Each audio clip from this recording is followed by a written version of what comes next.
Happy Monday, degenerate gamblers. Welcome on back to the Die Hard MMA podcast. We are headed to Paris. It is UFC Paris Fight Week. We are coming off a break, and I couldn't be more excited to see you guys. Doesn't matter that it's a holiday, right? I know most of you guys are here in the USA with me, and we got a nice holiday, nice 3-day weekend. So I've just been kicking it with my daughter, playing some Pokemon. I've been hanging with my dog. He's been sleeping in my lap. So it's been a nice, relaxing day. But I couldn't wait. I just could not wait to throw on the baby blues and sit down on this podcast with this microphone and talk to you guys in my money bucket hat, trying to win some money at UFC Paris on Saturday. What is up, everybody? Welcome into the show. Good to see you. My guy, Dream Dixon, Cider with the good news. The word, my man, Tony Ferguson finally did it. I don't know if you guys watched the Misfits fiasco that was this weekend. I actually was enjoying the very first weekend of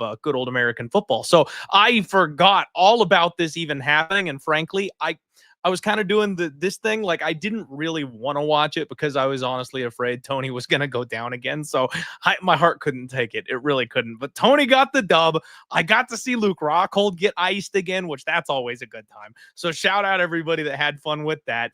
Very, very happy. Yeah. Vog saying that the Tony Ferguson title run starts now. Absolutely. Joshua Cook, what is going on? Joe Free in the house. Young Pasty, what is up? Louis Mack Jr., a gross infection. I am ready to be back myself.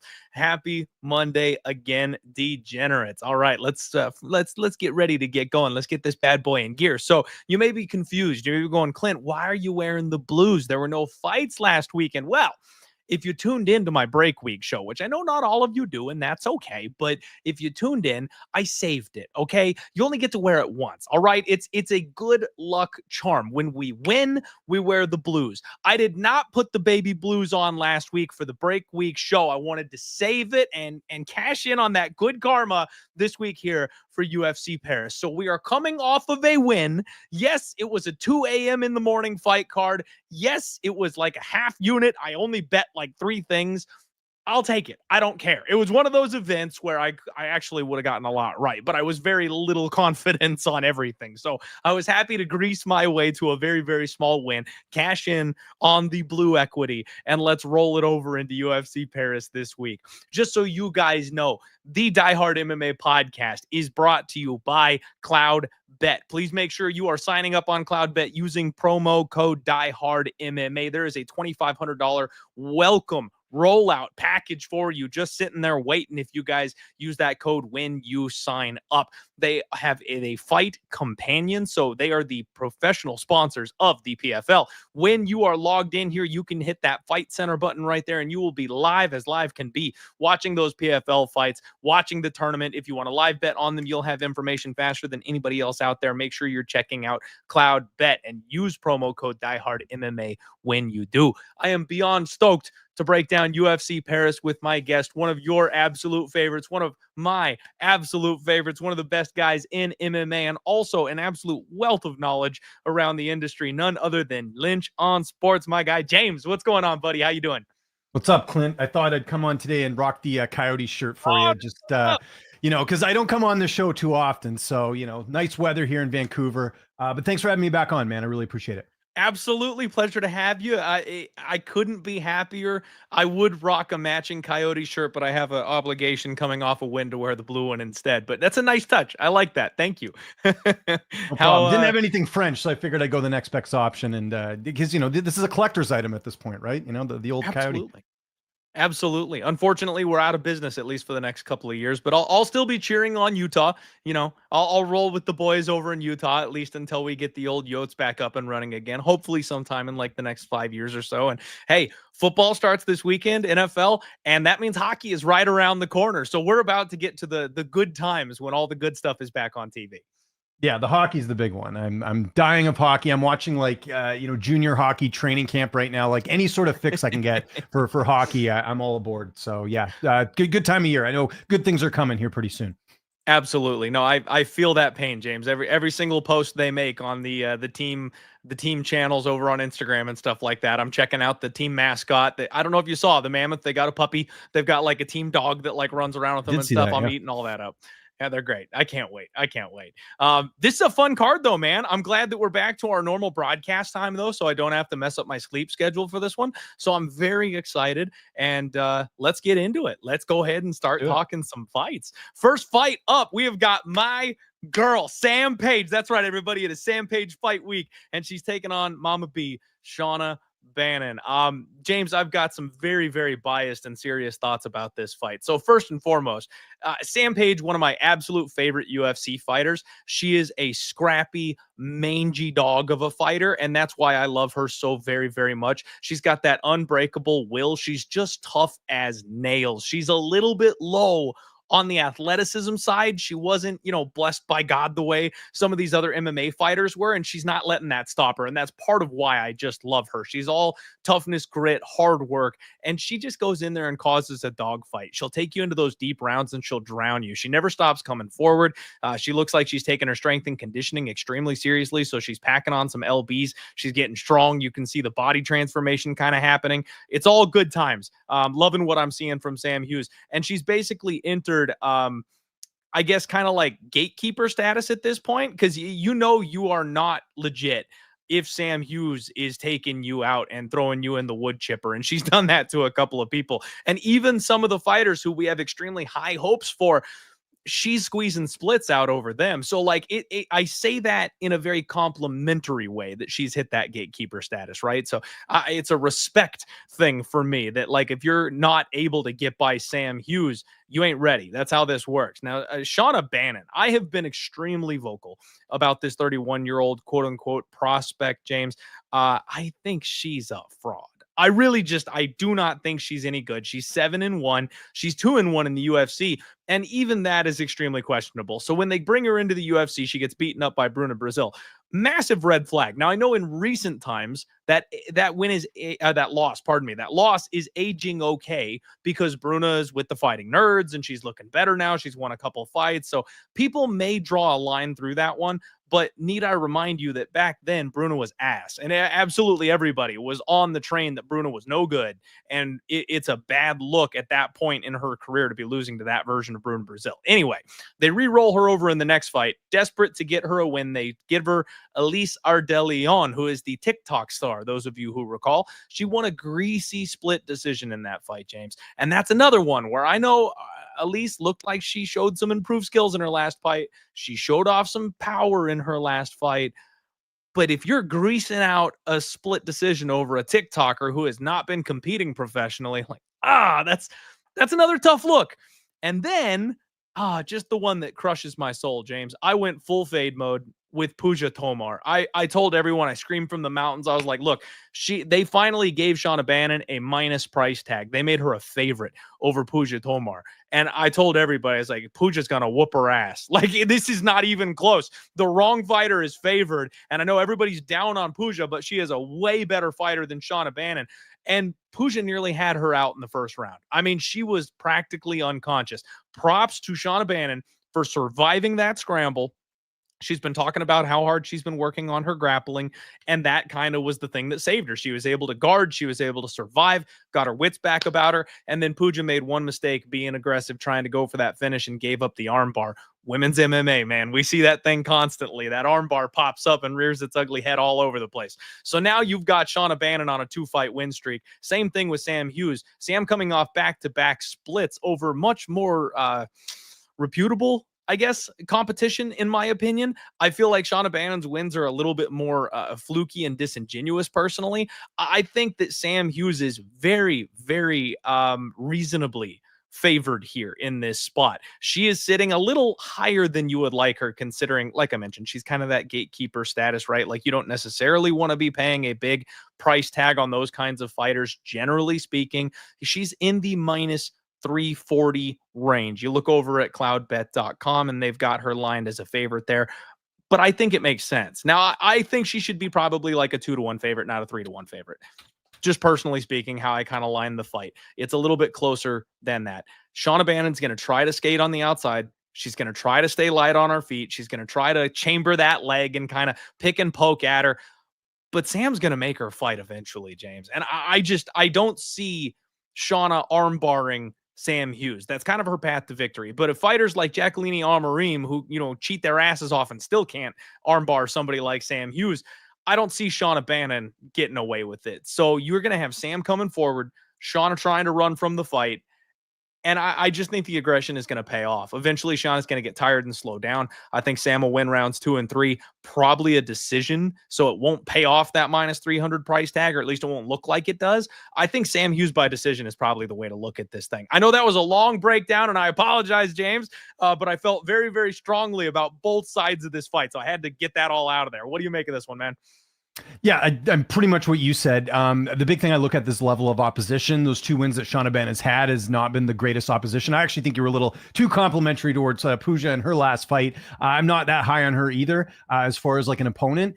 Sam Hughes is minus 300, not getting any value there, but she doesn't finish fights. A lot of her fights do end up going the distance. I think if you want to play this fight, you go Sam Hughes by decision prop, but I'd probably just stay away from this one. Hughes is fought the better opposition, so that alone and just her overall skill set is better than Shauna Bannon, but she hasn't really blown me away either in terms of her performances. Like, we haven't, other than maybe the Elise Reed a fight outside of that, we really haven't seen her do a whole lot in the UFC, and she's been in the UFC for a while, and she's even done the camp switch. Like, she's been at Fortis the last couple fights, so it's not even like there's like this moment that we're waiting for her to break out. It's not happening, so she'll probably win a decision here, but this is a fight I would personally just avoid from a betting perspective. I think that's probably fair. And now on other books that, don't sponsor me, so I'm not going to say their names, they offer spread plays where you can get, extra rounds of judges and things like that. Make no mistake. If this fight is close, they will do everything they can to rob my girl Sam blind. They want Shauna Bannon. She's younger. She's more, commonly attractive, right? Like, they're going to look to get behind her in this kind of a spot. So if they can make this thing greasy and good old Sal D'Amato can steal it for her, they will try that. So the spread on the dog may be an okay way to look at this fight, because I do expect it to go to decision. Now, I will be looking and eyeballing the round 3 prop, James, just because that's what I'm built to do. And if Sam Page can go out there and step on the gas and tire this girl out, she might be able to get a late finish in this fight. And I think that's probably the safest thing for her, just to avoid the shenanigans with the judges' scorecards. But 3 a.m., you absolutely will get a clip from me crying robbery if they give this to the wrong fighter, because that's my girl Sam Page, and it's more than just a pick on this one, right? It's more than just a bet on this one. I'm emotionally invested. I have a Sam Hughes fight kit sitting right over there that she signed and sent to me. So no, we are fully invested, 10 toes down here on this one, James. So I'm going to be rooting hard for my girl Sam Page. Keep in mind too, Bannon hasn't been finished, so that's another reason why I like Sam Hughes by decision here. I mean, say what you want about her performances overall in her career. She's somewhat durable. Bruna Brazil didn't finish her. She got the win, so that's something to kind of keep in mind. And you're fighting someone that, again, Sam Hughes is that Elise Reed fight I referenced. I think that was back in 2022. It's not happening, I don't think. So again, yeah. I'd say avoid or Hughes decision would be my play there. No, I agree with you. I completely agree with you. Shauna Bannon, if nothing else, is tough. I can't take that away from her whatsoever. And Sam is more of an exhaustion, beat you until you break type of fighter. So if she can't wear out Shauna Bannon, then yeah, it'll be a decision. All right, guys, let's go ahead and move on. The next fight here, we've got Rinat Fakhretdinov, and he takes on Andreas Gustafsson, the man that they call Bane. And James, since I was so long-winded on that last one, do you want to go ahead and set the table here on this one? Talk to me about these two guys and how you see this fight playing out. Yeah, a bit of a weird fight because Gustafsson only has a fight or two in the UFC, or just has the one fight, I should say, which was the win over, just the one fight over Chaos Williams in his last one, and he looked good in that fight. But Rinat's been in the UFC for a while. I don't really understand the matchmaking. Is it just they didn't have anyone for Rinat to fight? I'm not sure. He hasn't fought in a while. Of course, the last time he did fight was that, let's call it like it is, that was a robbery against Carlos Leal. I don't use that word too often, but I don't know how you could score a single round for Rinat in that fight. And I'm a big Rinat fan. I interviewed him a number of times. He's a great fighter. I remember his win over Brian Battle was very impressive a couple fights back. But a bit of a weird matchmaking here. But I look at the odds right now, and you have Gustafsson as the favorite, and I understand it. But there's a couple of things that kind of strike me right off the bat. So first and foremost, Gustafsson, a year older, a little bit taller, but the reach advantage does go to Rinat by an inch. Like if you look at sort of their overall profile, they're kind of similar as far as the age, the height, and the reach. Where the difference is the experience. Rinat's got a lot more fights. Gustafsson just 12-2. Rinat is 24-2-1. And you look at, minus the Leal fight. I know the Dalby fight was a little bit closer too, but, Zaleski, I thought that was a better performance. And, Kevin Lee finished him in, 55 seconds. Granted, I think that was the one where Lee stomped his foot and he hurt his knee again. So can't take too much away from that. But, I know it was a couple years back, but I was so impressed with that win over Brian Battle. Like you could see some potential there. The issue I have is that, he's 33. Again, kind of like we just talked earlier with Sam Hughes. Like I'm not seeing any major improvements. Now, I think one thing that was working in his favor was when he was training at American Top Team, but he hasn't trained there for a while. And I know for this camp, he did not, is my understanding. I didn't see any photos of him over there. I know he basically told me, because I asked him before his last fight, said, what's the reason for not going back? He's like, it's cost a lot of money. So it's just better for him to train back at home. But I don't know if that's a better move necessarily. Now, if you look at Gustafsson as well, a couple other things stand out. Again, Chaos Williams fight was good. Pat Pitlick, I love Pat. I've known him quite well because he's from Canada. He's fought for Unified and a number of other promotions here regionally. Pat shouldn't have been on Contender Series. It was just one of those fights. Like they picked the two wrong Canadians to be on Contender Series. They had him and Michael Imperato, and I don't know. There was a lot more talent out there. I knew Pat was going to lose that fight. Is kind of what I'm getting at. So again, he gets the win there. And then you look a little bit closer at some of this opposition he's fought. 13-10 guy to get on Contender Series, beat an 8-4 guy, lost to Jolton Lutterbach in Brave. I just haven't been that high on the opposition. And I've kind of gone a little bit long-winded here. With all that said, I actually like Rinat here for the upset. He's a slight underdog right now if you look on most books.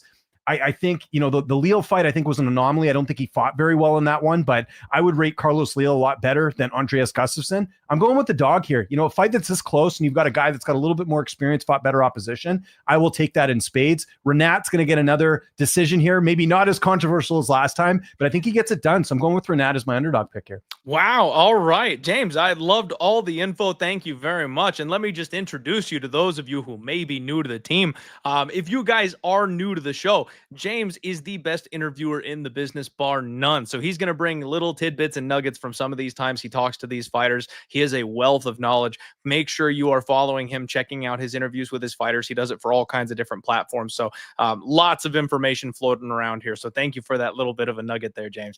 Well, hey, I appreciate it. You got to mention the kind words. You're always so complimentary to me on here. Do have to mention, I just noticed the title of this video says UFC Shanghai. Just wanted to let you know in case people get confused. I don't know why it says, but you got the fight right. It's Imavov and Caio. So you're good. Oh, copy. Just wanted to point that out. Error. No, I do that all the time. I do that all the time. So no worries there. Just wanted to, because I had some people in my Discord mention that. So I appreciate the heads up. I will fix that post stream. Yeah, make sure it's, no worries. Just let me know. Yeah, make sure it's reading correctly there for everybody on the YouTube channels.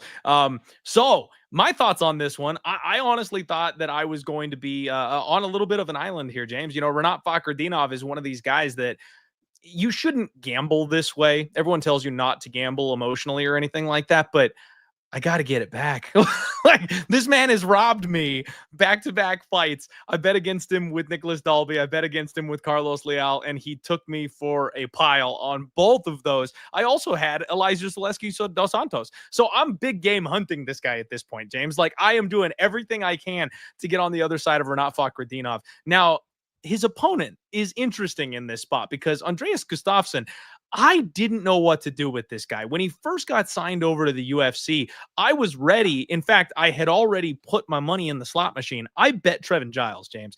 I said, I will take Trevin Giles against this man on short notice. And everyone thought I was crazy. That was my dog of the week. I really was like going hard here in that spot. And then when they re-rolled the fight, he got flipped over to Chaos Williams. And everyone just expected me to go balls deep on Chaos Williams because I'm a Chaos Williams guy. And if you're betting someone like Trevin Giles, you should be betting someone like Chaos, right? Well, I came to the conclusion there was a distinct difference between those two guys, right? I love Chaos. I love his power. I love the physicality that he brings, but it was actually the smooth technical boxing and counter wrestling of Trevin Giles that I was banking on. It had nothing to do with the power. It was the technique. It was his jab. It was his hips. That's what I liked about him in that spot. Chaos, on the other hand, we've seen him give up these takedowns. We've seen him be smothered by people on the mat before. He doesn't have the grappling that I was looking for to be able to defend, and he's never going to throw a jab out there. Everything is a haymaker. Everything is a hook. This guy will be able to get in on your hips and get down. So while I didn't actually pull the trigger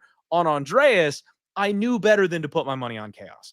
Now we come to this next fight and I'm going, okay, we've got the whole picture here, right? I wanted a guy with a nice jab. I wanted a guy with strong hips and a nice sprawl to fade this man. And I think I've got that in Rinat Fakhretdinov. And on top of that, Chaos also took that fight on exceedingly short notice. When you've got a monster who has cardio for days, gets in your face, refuses to let off the gas, and just smothers you, that's something you got to prep for. You need a full camp. You need a full 3 months to be ready to defend something like that. Look at what happened with Dreykus and Hamzat. They didn't sprawl in that camp at all. They were not prepared to fight a wrestler, and he got laid on for 25 minutes.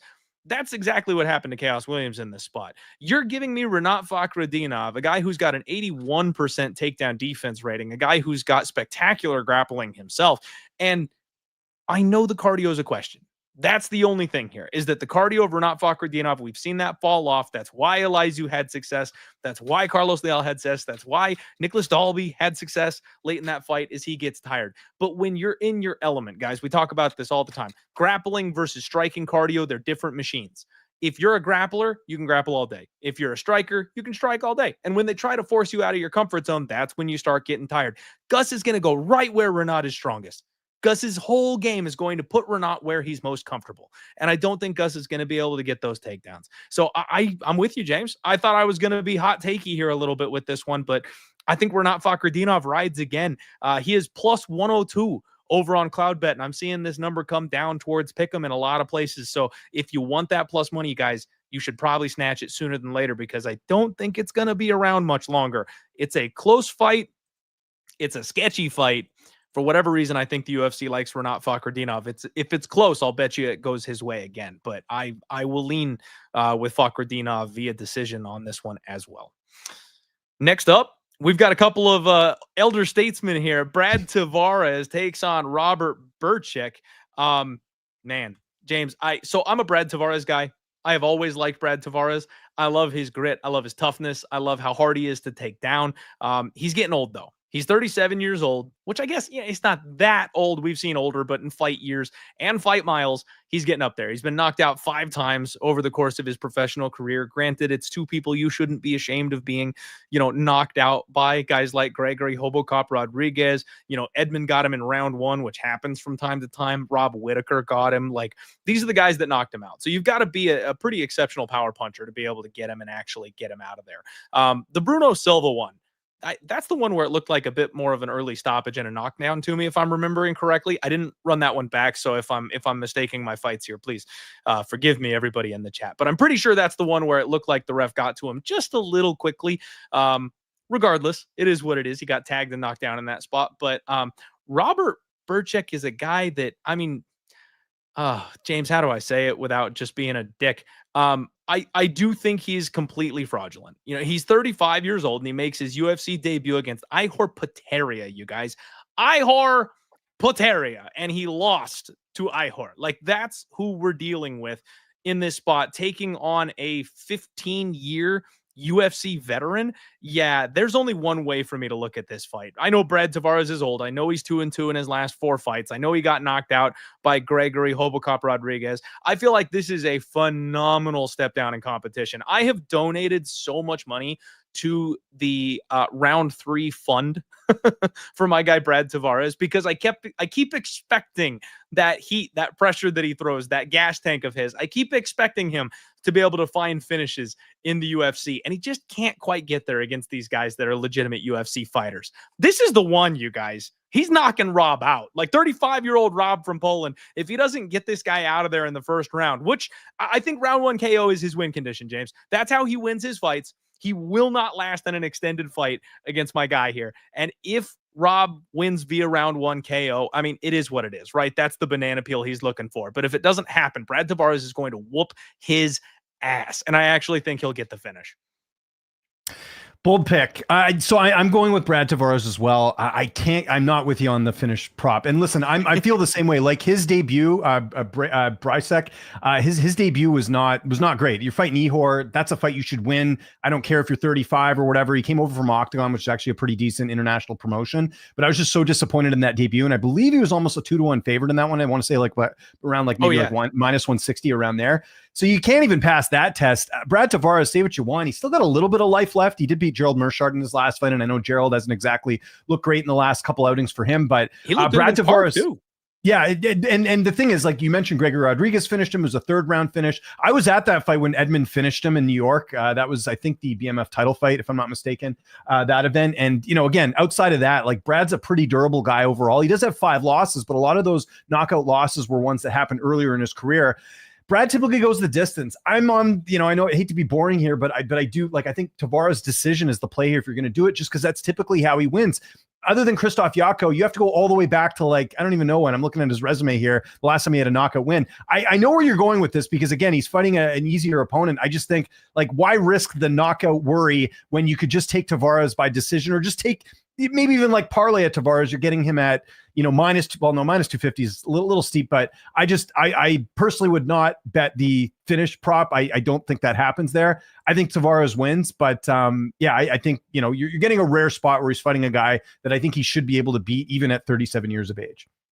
Yeah. Okay. Well, I'm with you. And it's one of those ones where it sounds greasy parlaying up a minus 200 Brad Tavares, especially in 2025, but this is the guy, I think, if you're ever going to pull that move against. So I kind of don't hate it this week, you guys. This whole card is greasy, you guys. It's a classic dumpster, right? We're coming off a break week. The UFC knows we're starved for action. They don't care. They're going to just put whatever on our plates. We have to say thank you. And the good cards are coming right around the corner.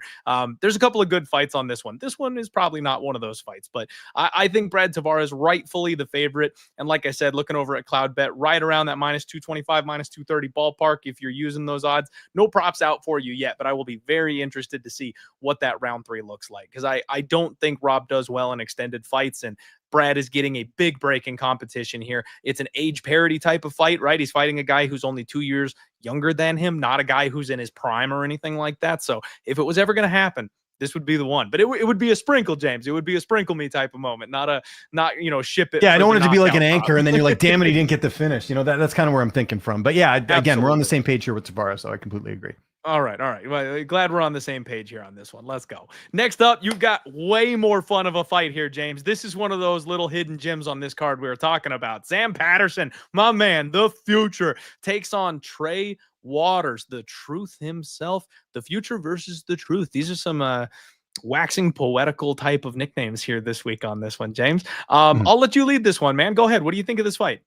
Yeah, interesting one here. You got two of the bigger fighters in the weight class, welterweights, but Trey Waters stands at 6'5" with a 77-inch reach. You got Sam Patterson at 6'3". These are, middleweight, light heavyweight type, heights here. So it's interesting. Got a chance to speak to Trey ahead of this one. The big thing for him, another injury. He's really lost a lot of momentum since, coming to the UFC. If you remember, he had the fight with, first he had the fight with, in his debut against Josh Quinlan, gets the win there. And then it was almost a year later, he fights Billy Ray Goff. And now it's another year that he's fighting. So a lot of inconsistency there, but I think the big thing for him is, being healthy, taking this fight and going out there and kind of proving his worth here. Right now you're looking at him being an underdog in this spot, and certainly understandable because Sam Patterson, has been on a roll the last couple fights, 3 straight first round finishes, but he's fighting a guy in Trey Waters, who, if you look at it there, yes, he did get finished in the first round against Gabriel Bonfim. For the most part, has done quite well. Now, the competition coming into the UFC, not the best. If you look at his record here, 3-0, 1-0, 7-6, 1-5.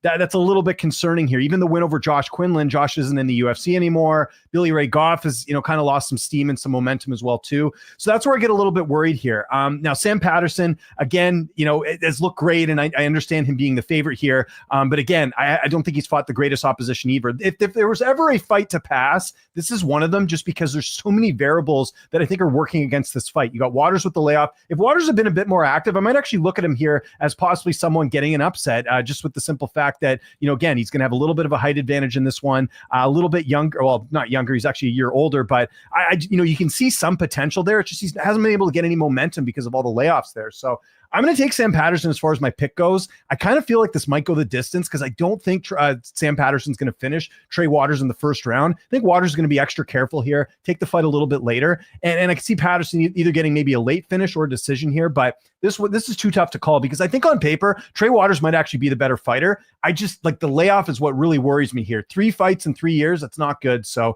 I'm passing on this one, but I'll take Sam Patterson with the pick.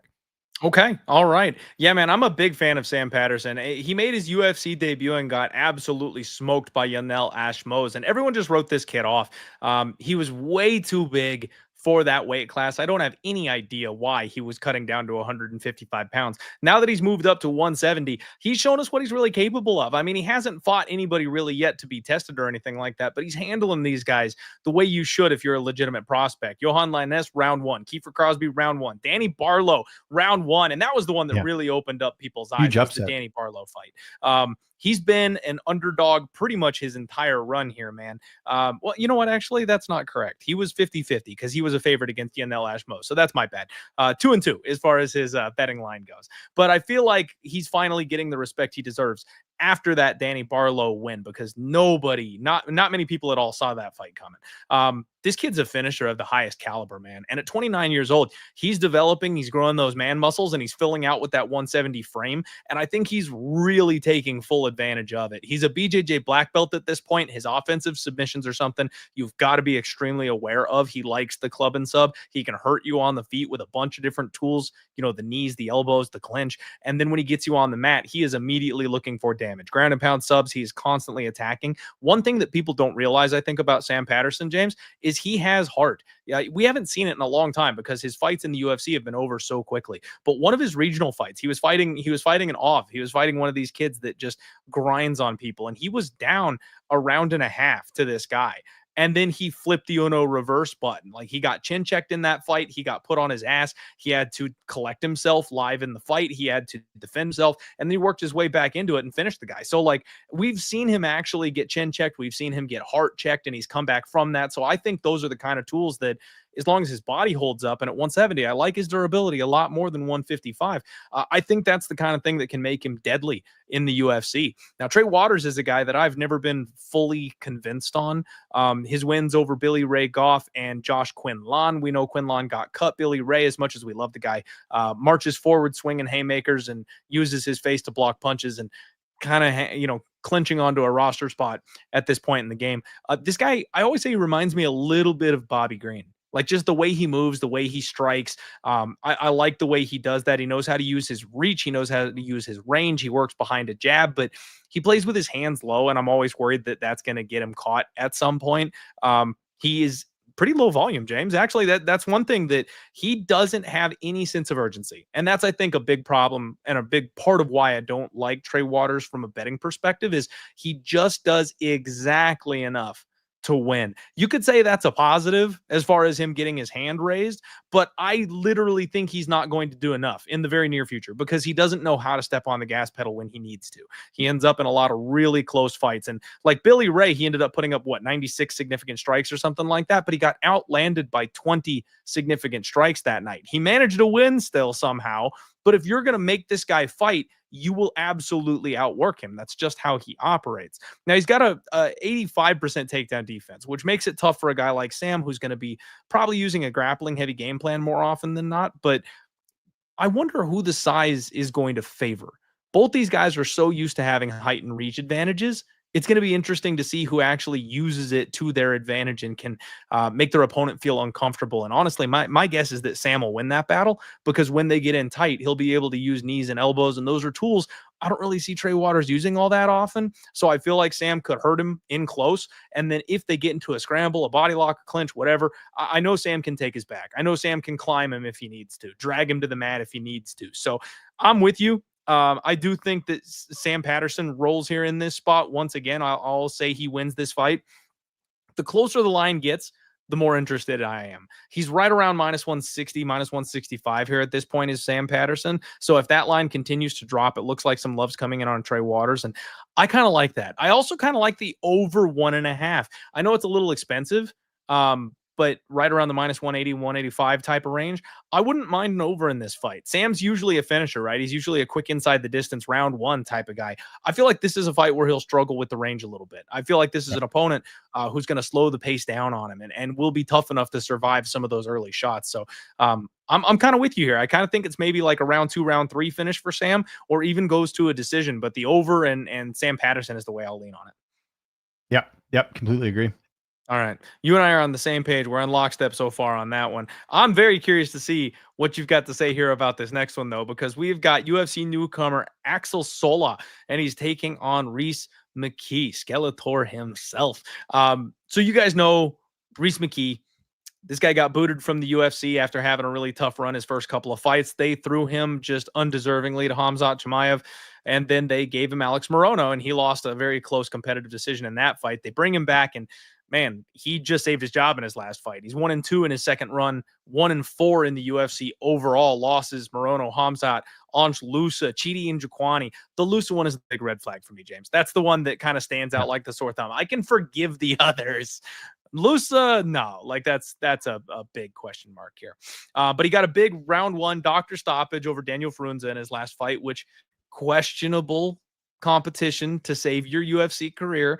And now they're throwing him to this kid. I think the story kind of writes itself. He's very tall. He's very long. He's got fast hands. He puts up tons of volume, but he's slow to get started. He breaks people over the course of the fight. He wins every single round 3 he's ever been in. So you can round 3 sprinkle this guy, right? Rhys McKee is the guy that'll put you in a box in round 3 if you slow down even a little bit, but he's just too hittable.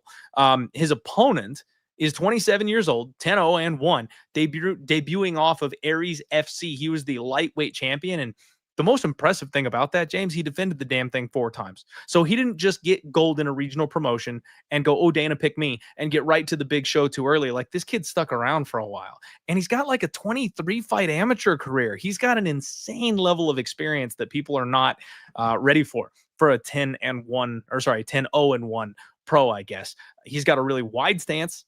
He sits pretty heavy on his lead leg. He does throw lots of feints, and he stands pretty upright. He moves in and out well, but I'll be honest with you, James, he doesn't move side to side very well, and he doesn't move his head very well. He's pretty stiff. He's got a nice lead hand. He's got a good hard jab, and he's sticking that out in your face constantly. He likes to attack with that rear leg kick, but I've seen that thing countered more times than I can count. Every time he throws that lead leg kick, he's getting popped in the face, and he just kind of relies on his toughness and his durability to get through. These are the kinds of prospects that I automatically kind of circle as red flags when they get to the UFC level. Because if you're relying on eating counter shots like that instead of being able to land without getting tagged, someone's going to make you pay for it here at this level.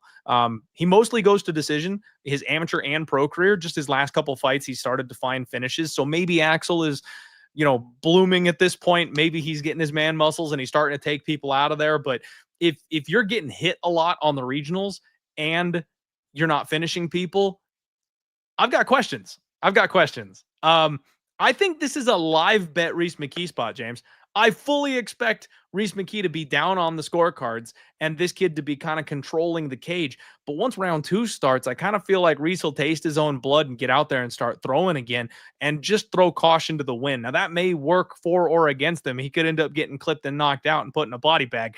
But I could also see Axel kind of getting broken over the course of the back half of this fight. So this one's tough. I mean, I will take the coward's way out. I'll say Axel wins the fight, but I'm going to have a huge asterisk next to that because I'm going to be looking for an opportunity to get on Rhys McKee live. I don't know if I want to pick Rhys McKee outright for the win, but that UFC caliber experience makes a huge difference. And this kid's debut under the big lights, experience or not, that's a tall order, James. What do you make of this one?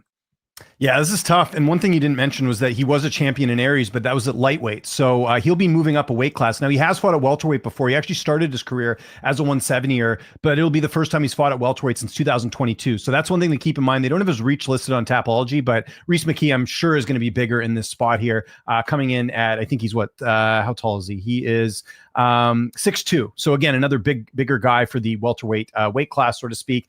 The other thing is, if you look at Sola, his 5 wins by knockout. Rhys McKee has been knocked out before, but that's against guys like Chimaev, and I think the other one was like a couple of years back. So I don't know if Sola is going to be able to actually knock him out and finish him. So I do wonder, coming up a weight, are we going to see a more durable guy, a guy that might be a little bit faster just because he's coming up from the weight class? I don't know.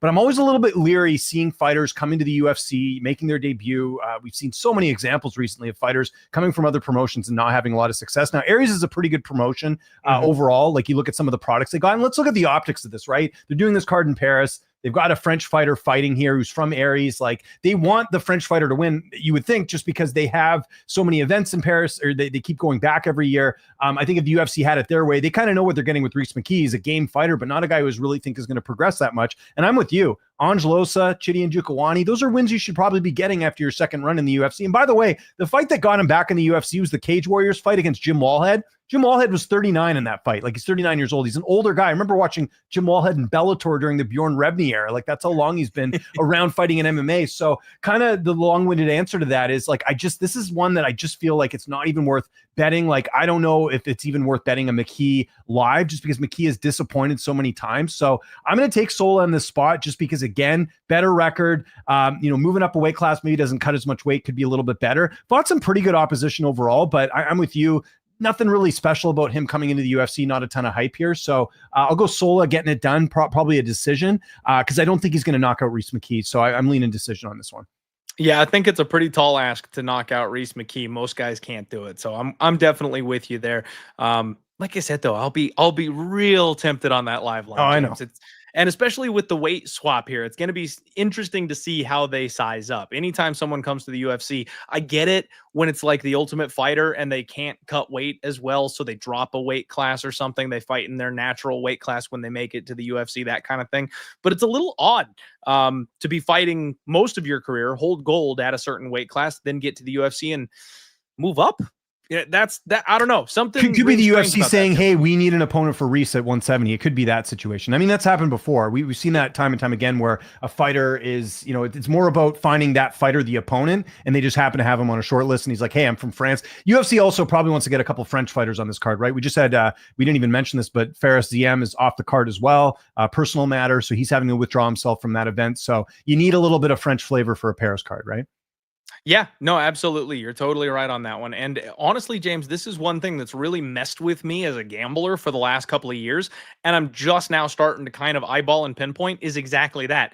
These guys that used to come for these regional promotions, these guys that have gold, they used to be champions and they make it to the UFC. They used to be flaunted. They used to be welcomed. They used to roll out the red carpet for these guys to come over to the UFC, and they'd get a good fight in their first fight, in their first matchup. And now the schedule is just so brutal that they've got these guys all on speed dial. And when the opportunity comes and they've got a card to fill and they need one more fight, they call them up and they go, "Here you go." And it's take what you can get. So this 10-0-1 kid who might have been welcomed, with the royal treatment previously, is now getting a maybe relatively short notice fight up a weight class instead to start his UFC run. So that could potentially be what's happening here. And that's the kind of thing you got to watch out for. Because if he is on a full camp, if he's fully prepared and trained for his opponent, if he's in the proper weight class, yeah, he might be the better guy. But on this fight card for his UFC debut, he may not be. He might be in a worse position than we're expecting. So just, let me switch hats here for a second, guys. Just for a second, the UFC does some weird things these days it didn't used to when I started the podcast. So you're right. Just absolutely. Keep an eye out.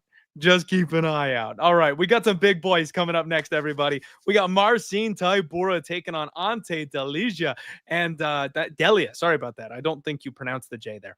And James, did you know this is a rematch? I didn't actually. No. When did they? Yeah, I guess they must have fought like years ago. Oh yeah, back in 2015. So yeah, 10 years ago they fought. So I went back and I found the rematch and I was like, oh man, Marcin Tybura round 1 TKO. Okay, what's up? It is not at all what you think, you guys. Not even close. First off, Marcin Tybura, babyface. Like this was a long time ago. Very, very young man when these two fought. Ante Delija, I will tell you, very much naturally the larger human being when the two of them fought the first time. And Marcin Tybura was the champion, I believe, over in KSW when this happened in the first place. And so it was like a clash of titans. It was like these two guys have been on a collision course for their entire careers. And now we finally get this big moment. Ante went full Anderson Silva. Like he snapped his shin in half, throwing a leg kick. And it's pretty disgusting. It's pretty gross. Poor guy. He breaks his leg. Marcin didn't even realize it and like jumps on top of him, mounts him, and starts ground and pounding him while he's trying to like let him know, hey, my leg's busted. Slow down, buddy. And you can see the look on Marcin's face. He just felt horrible. Like when he turns around, the referee like points to the leg. He realizes and he's like, oh, my bad. It was pretty funny. That part anyway. So that fight was not going well, James, for Marcin Tybura. Ante's hands were the story of that fight. He was lighting Marcin Tybura up whenever he wanted to.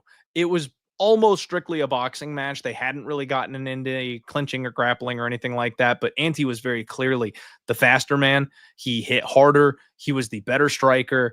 I think that fight was going one of one way. Just watching it. Now, this is years and years later, and these are old men that we're talking about now. So things are maybe a little bit different. We know Marcin likes to grapple a whole lot more these days. We know he's gotten a lot more intelligent with his fight style. He will drag people to the mat. He will tire them out. He will wear them down and use that heavyweight body to get on top of people and choke people out when he has the opportunity to. But one thing that people may not know about Ante is he's actually a very strong wrestler. That's where, his base is in wrestling. So Marcin Tybura's base is in Brazilian Jiu-Jitsu. He'll hit some trips. He'll spin you off balance. He'll dump you over and get on top of you. But Ante's the guy that'll be, sprawling. Ante's the guy that can double leg you, and he'll know what to do when you try to grab onto a leg or something like that. I think this is a spot where Ante is going to really kind of make good on that last fight. You've got Marcin Tybura. You know what? Actually, no, it's a pick'em. This fight is a pick'em, you guys. So good luck. You can hopefully find some plus money on one side or the other at some point. But I'm seeing a pick'em price tag right now.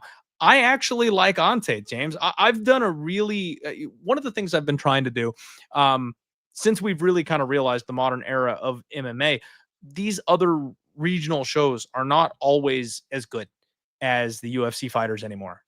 When all these guys started rolling over from Bellator and PFL, I was hoping to catch people with their trousers down, right? Like I was all up on Patchy Mixed, and I thought these guys were going to come over kind of like back in the WEC days, right? When those guys got disrespected, they rolled in, they took over. A couple of those guys won belts. I made a very solid point of going, these guys are not as bad as you think they are. History's kind of proven the opposite. Most of them are walking over here into the UFC and getting their asses kicked. This is, I think, the one that stands out as being a little bit different. There's some history here. Ante is going to bring his best foot forward. He's going to try to avenge a loss from years and years and years ago. Heavyweights are different. These guys can close the show with a single punch. It's not like the lighter classes where skill wins out more often than not because there's less physicality involved. And he is 4 years younger. So even though he's coming off of a bit of a rough run over in PFL, realistically, there's only two men that have beat Ante since he lost to Marcin Tybura. That's Valentin Moldavsky, who's currently got the PFL belt, and then Bruno Capoloza, who was the PFL $1 million winner. So only the best of the best, the champions over in PFL, have been able to beat this guy since the leg break against Marcin Tybura. I think he gets his revenge on Saturday, James. I'm picking Ante. I am too. 4-year age gap as well. I think they fought almost similar opposition. Like if you look at it, like, yes, I know Tybura's been in there with some, big names in the heavyweight division, Tom Aspinall and Spivak. He's been there for a while, long time. Volkov. He's been with the promotion for a number of years, made his debut way back in 2016. So he's been in there a little bit, but he's kind of had like a 500 record. It seems like he, wins some, loses some with the Delija. His last fight, I think lasted, 15 seconds or something against former UFC fighter Jorgen De Castro. But yeah, I'm with you. Like the guys he's losing to are pretty good. You could say the same for Tybura, but that 4-year age difference and just the fact that, you're getting guys that are somewhat similar. Like, it's crazy how similar these guys are in terms of, their age. Well, obviously the 4-year age gap, but the height and reach, very similar there. Even their records are kind of similar. I'm going with the Croatian here. I think he does get it done in his debut. And I think he's someone, I think the UFC knows that. They're trying to add some new life into this weight class because, like, it's probably as weak as it's ever been, dating back to, like, when Tim Sylvia was rocking the heavyweight championship. They're cutting winners. They're cutting the guys who are getting dubs. Yeah. What are they doing?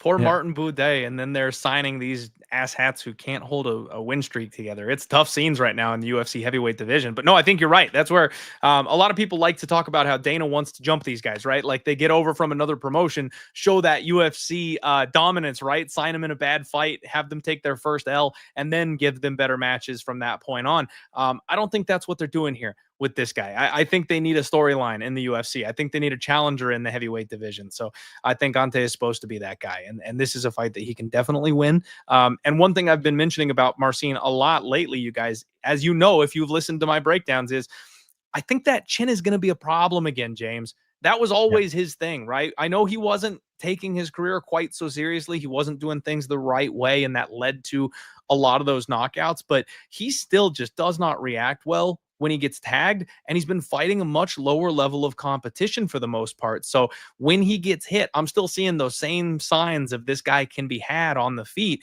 and then he's able to overcome the issue with skill and with takedowns and slowing the pace of the fight down because these heavyweights suck. Ante's the guy. I think Ante's going to crack him. I think that KO streak comes back on Saturday. Yeah, I agree. I was at one of his fights when he got knocked out in the first round, Augusto Sakai in Vancouver, the Gaethje and Cerrone card from a couple of years back. So that was one of the, remember, he got finished in the first round there. So that fight cost me a lot of money, James, and not that night. So you got PTSD? Because, no, not the PTSD, because that fight made me believe it made me believe that Augusto Sakai was a good fighter. Okay. And so I ended up betting a lot on Augusto Sakai for his next couple of fights, and he just was not good after that point. Yeah. So no, fair enough. Tough scenes all around. And hey, top funny clips. Shout out to you, my man. I forgot to mention at the top of the show, I hit 4K subscribers here on YouTube. Oh, congrats, man. Thank you guys all very much for sticking with me and helping me get there. It's kind of weird, James. I'll be honest with you, because I've always had a sponsor, right? I've always been on a host channel. I've been on somebody else's channel and helping them build their numbers up and stuff like that. It is a lot harder than I expected to build a following on YouTube, even coming from being a known commodity, right? And having 10,000 viewers on a podcast at certain points and times in my career. I thought a lot of those people would follow me, but somehow they get lost on the internet, right? So I thought that my subs were just going to be on a rocket ship through the roof when I started my own channel, and it's been a slog. So I'm really proud of it, actually, and I'm also very grateful. So thank you guys all very much for subscribing. Really appreciate everybody for coming in here and supporting me. And hey, next stop is 5K, so let's keep it rolling. Next fight up, you've got Oumar C, and he's taking on Brinson Ribeiro, the gorilla himself. Weird fight, James. Weird fight. You know what? I'll let you lead this one off. Why don't you set this one up for us? Yeah, of course, C coming off that big upset against Alonzo Menafield in his last fight. I think Menafield was, I think he was like a plus 500 in that one. So that was really disappointing. And I think that, again, kind of the same thing. Like, they're trying to find like some good fighters from France. Like, he had the good record going in. He was undefeated. And, starting his career off, he goes 2-0 in the UFC, beat one guy who I'm not very fond, like Tuco. He's one of those guys that's just sort of borderline UFC guy. Like, just, again, I don't like, just not great opposition. Da Woon Jung's okay, but yeah, I mean, like, just haven't been overly impressed with the opposition. And I think he's kind of getting a bit of a favor here against Brinson Ribeiro. We know the last fight against Murzakanov didn't get out of the first round, got finished in that one. Had 2 wins prior to that. One of those is a little bit, I don't know, maybe a tad biased here, but Caio Machado, that fight I thought he lost. That was a couple fights back. Machado, of course, got cut, and now he's since, I think, dropped down a weight class, or I don't know, is competing. Machado is kind of fighting frequently outside the UFC right now, but yeah, his overall UFC record not great. Of course, he had that win on Contender Series against Bruno Lopez, but hasn't really been able to replicate that success too much. And I think the UFC, even though he's 29, I think they're kind of like, well, this reminds me of like kind of one of those fights where they're kind of trying to figure out who the better prospect is, because you got C, who's here at 29, you got Ribeiro at 29. Who's the better guy? Who's the guy they can put their investment and their stock into? And I think the fact this is in Paris, they kind of want the French guy to win, and I kind of lean that way too. Just really disappointing performance, but I think the big thing for him is experience. He's got to fight better opposition, but I think I put Ribeiro in that same category as some of the guys that, see as beat, like your Tuco or your, Da Woon Jung as well. I think he goes out there and wins. I don't think it'll be like a first round. I mean, it could be. He ended up, I know prior to getting in the UFC, he got a first round knockout there in that fight. We could see it happening. Of course, Brenderson Ribeiro has been knocked out 4 times, submitted twice. Finish could happen here, but this is honestly another fight. I mean, there's some action I do like on this card, but this is another fight I'm probably just going to avoid just because they're 2 guys who, in my opinion, are inconsistent. I realize C's only got the 1 loss. But like, how do you lose to Alonzo Menefield? Like, that to me was just like, come on, like, you were given a great opportunity here, and Menefield ends up getting it done. So yeah, C will be the pick. I could see a finish. Maybe you look at the under just in case, but I'm probably just going to avoid this one from a betting perspective.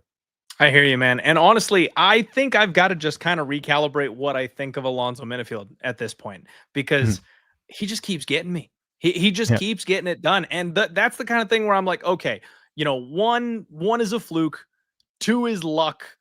3 is a pattern. Now we're getting to the point where you're like, okay, like at what point do we start rethinking the fact that maybe this guy isn't quite so bad?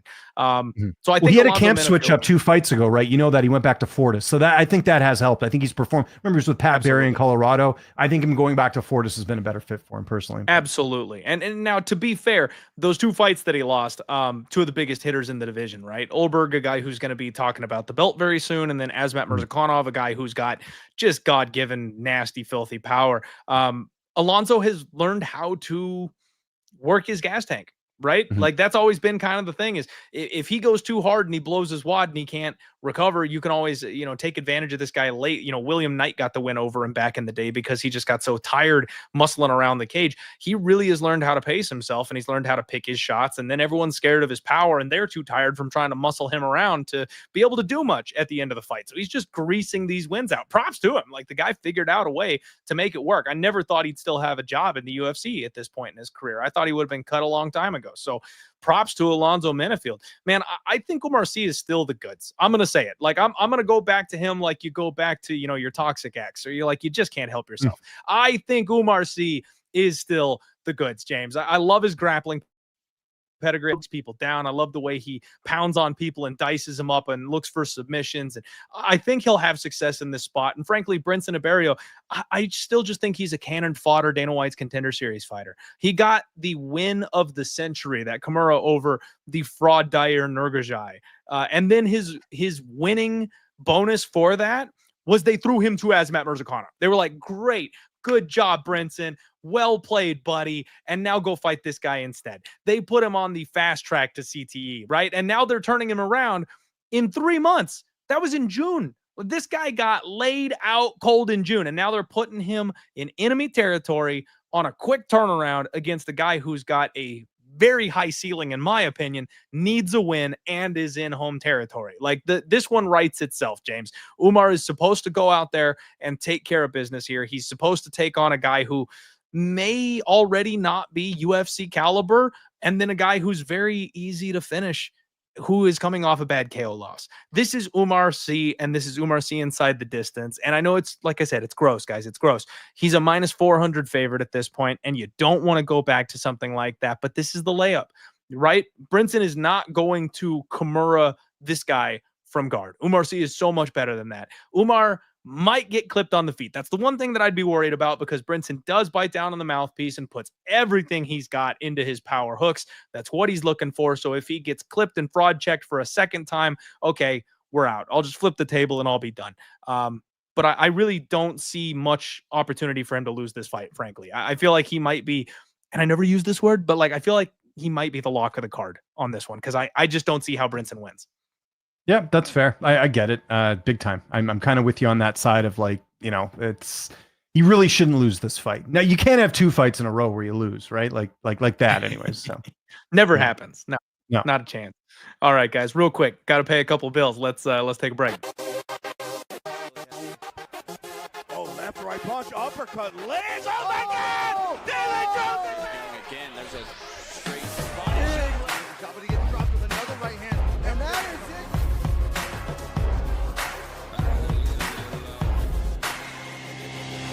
Oh, no!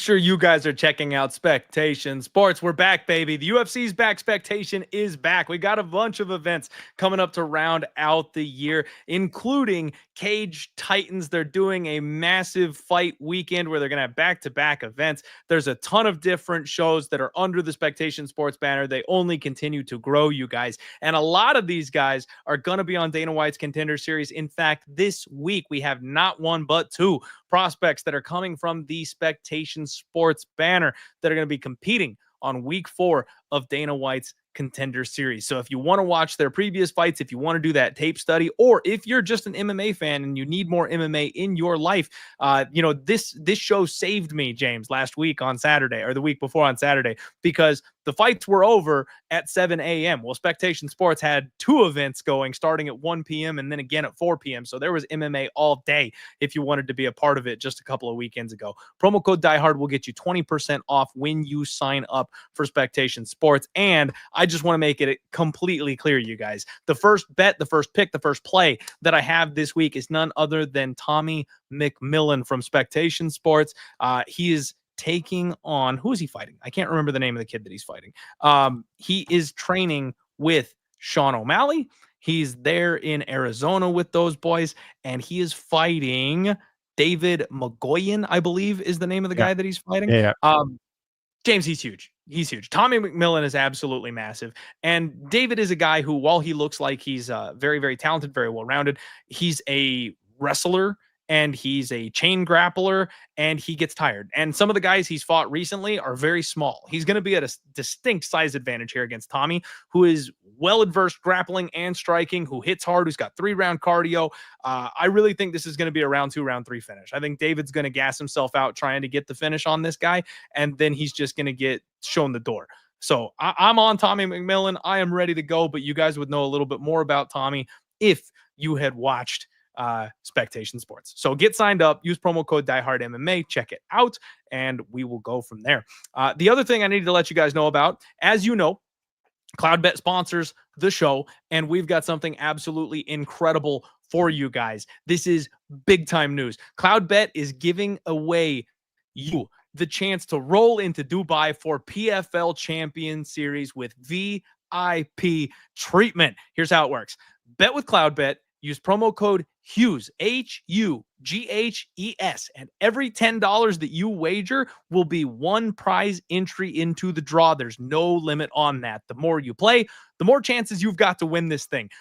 First prize, 2 VIP tickets to the PFL on October 3rd for Hughes versus Nurmagomedov.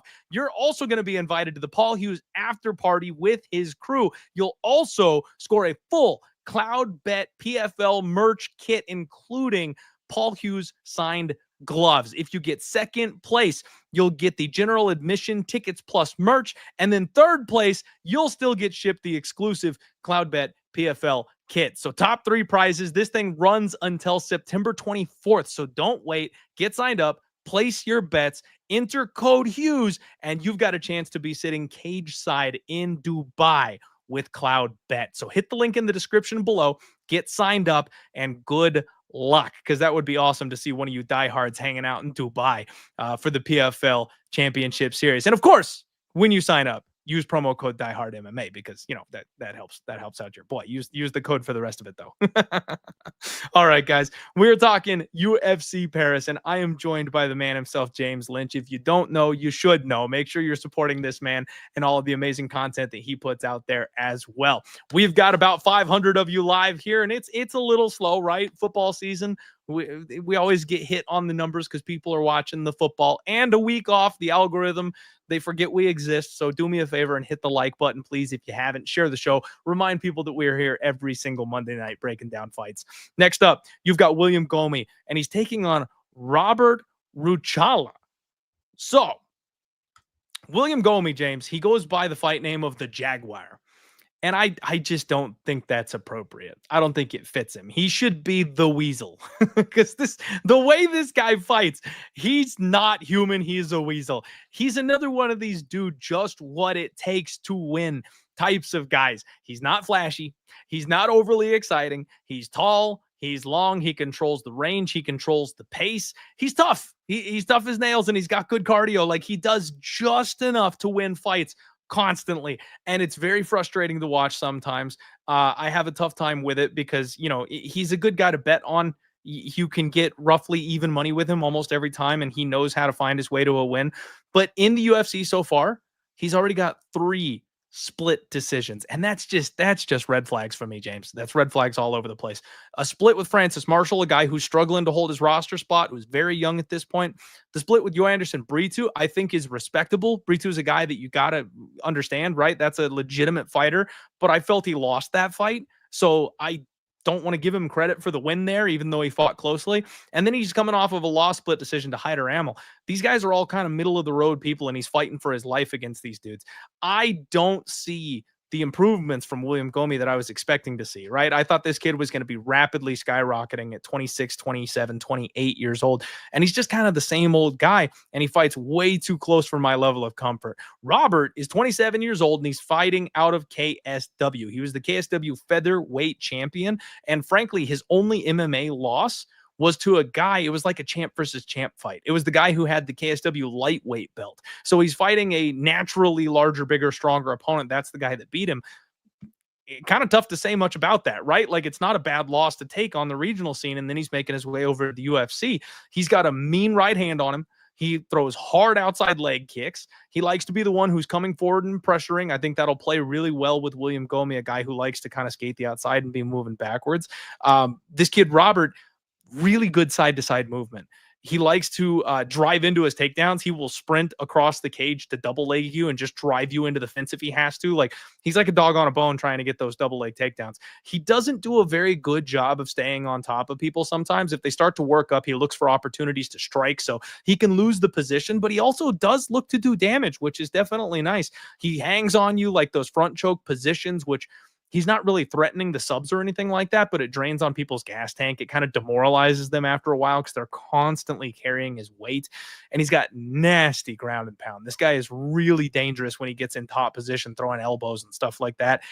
Everything he does, though, looks wrong, James. This kid is a 145-pound version of Dricus du Plessis, in my opinion. Like, everything is sloppy. Everything is wild. Like, he's flailing all over the place, but it works. He's got good cardio. He's strong. He's tough. He's fast. He's pretty big for this weight class. Like, I think he can pull off the upset here, if I'm being honest. I know Gomis the guy who's supposed to be the hometown kid, but this is a fighter who I think is extremely dangerous. And if they are sticking true to the rules of MMA, which is damage over control, like, I think this kid will be able to rough Gomis up to some extent. I am extremely tempted at the plus 190 underdog here. In this spot. What do you make of this fight? Oh, no, I'm sorry. I misquoted that. He's some money's come in apparently on Gomis. He's plus 200 now. So plus 200 Robert Ruchala. I don't know. I kind of could see the upset, James. What do you make of this fight? What do you think? Yeah, I think I'm with you. Like, I just haven't been impressed. I thought Joe Anderson Brito beat him a couple fights ago as an example. The Hyder Amel fight a little bit too close for comfort as far as what he did in that last one. I did notice on Instagram just before he hopped on here that I believe he's left the MMA Factory. He's training with Nicholas Ott, which is the same thing, same coach that coaches Imavov as well. So maybe the camp switch up will lead to maybe a better performance. We'll see if that happens, or what sort of happens there. The thing I look with Gomis though is he's a pretty durable guy, and you're talking about an opponent in Ruchala who is finished his last couple opponents. So you're right. Like, maybe he could win on damage and get a decision. But where is this fight? It's in Paris. He's already had a decision that went his way. That's what worries me about this fight, guys. Like, I could see another split decision win here for William Gomis because that's how it's gone the last couple fights. The play I might make, I don't even know if I'll do that. I was going to say maybe go fight goes the distance, but I don't know. I could see Gomis maybe getting hit a little bit and then winning another kind of weird decision here. If this fight was somewhere else, I probably would be with you on the dog pick, but I just can't trust the judging and just worried about the fact that, again, they've got a hometown guy fighting. Maybe he's made some improvements under Nicholas Ott, the new coach, but we'll see what happens. But I'm going Gomis here, but I definitely think the odds should be closer here. I don't know on what planet he's a minus 230 favorite. That's too high for me. Yeah, that's just for me the no-go range, right? If you're talking minus 200 for a guy that's constantly in split decisions, you're just asking to get burned. Like, he might win, sure, but I have a hard time seeing it. And it's not like this is some scrub kid from a bad promotion who's coming in on short notice and is going to be at a severe disadvantage. Like, yes, Gomis is more technical. Yes, he's taller and longer. Like, I get that, but this is a guy who's fought really tough competition outside the UFC. Good guys, right? Been a champion in a decent regional show. So like I could see it. I really could see it. Maybe the spread again. Maybe we take a look at the split decision props when those drop. But I do think decision is probably most likely. And I swear, Action Jackson, you get out of my chat with mods. Arrest this man. We're not taking any Viking slander in my chat. It's week 1, baby. JG McCarthy going to come and light the NFL on fire. Bears, get out of here. Get out of here with the Bears crap. No chance. We own you. Good luck, my friend. It's going to be awesome. I cannot wait.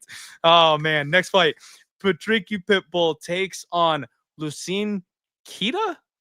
Keita, I think is how you say it. Close? Yeah, it's close. Yeah. All right. If it's close, I'll take it. I apologize, guys. Sometimes my white tongue has a real issue with some of these names. It's harder than you think. Man, what a fight. So, okay, I have a bone to pick, James, and then I'll let you run off with this one, okay? Sure. Pitbull makes it over to the UFC, and I've already mentioned to you how I felt like these guys had a better chance to win under the UFC banner than they've shown, right? I bet on several of these PFL transplants as they've come over, and it's just infuriating to lay out the game plan and a perfect breakdown for a guy like Pitbull and exactly how he can defeat a scrub like Yair Rodriguez, to watch him go out there after going on podcasts and saying he will do exactly what he is supposed to do to win the fight, and then throw the game plan out the window 2 minutes into the fight, and then turn around and have the audacity to use that exact game plan against his next opponent. So I have zigged when I should have zagged on both of these Pitbull fights. I pulled the classic gambler's mistake, James, of going, okay, I'm going to bet on you in your first fight, and you know what? You look like absolute trash, so there's no chance. He's shot, he's buried, he's done, he's gone. I'm going to bet on Danny Ige in his next fight. And of course, he shows up looking better for his second fight, and he pulls his head out of his ass and actually used his grappling in the second fight. So he beats Danny Ige. Just awful for me to go 0-2 for Patricio Pitbull's career to start here in the UFC. And I stand by the fact that I think the guy beats Yair Rodriguez if he sticks to that wrestling game plan in his first fight. He absolutely should have won that fight, because we all know Yair can't stuff a takedown and doesn't have good cardio. So I'm still salty about it. Anyway, this fight. James, what do you got for me here, buddy?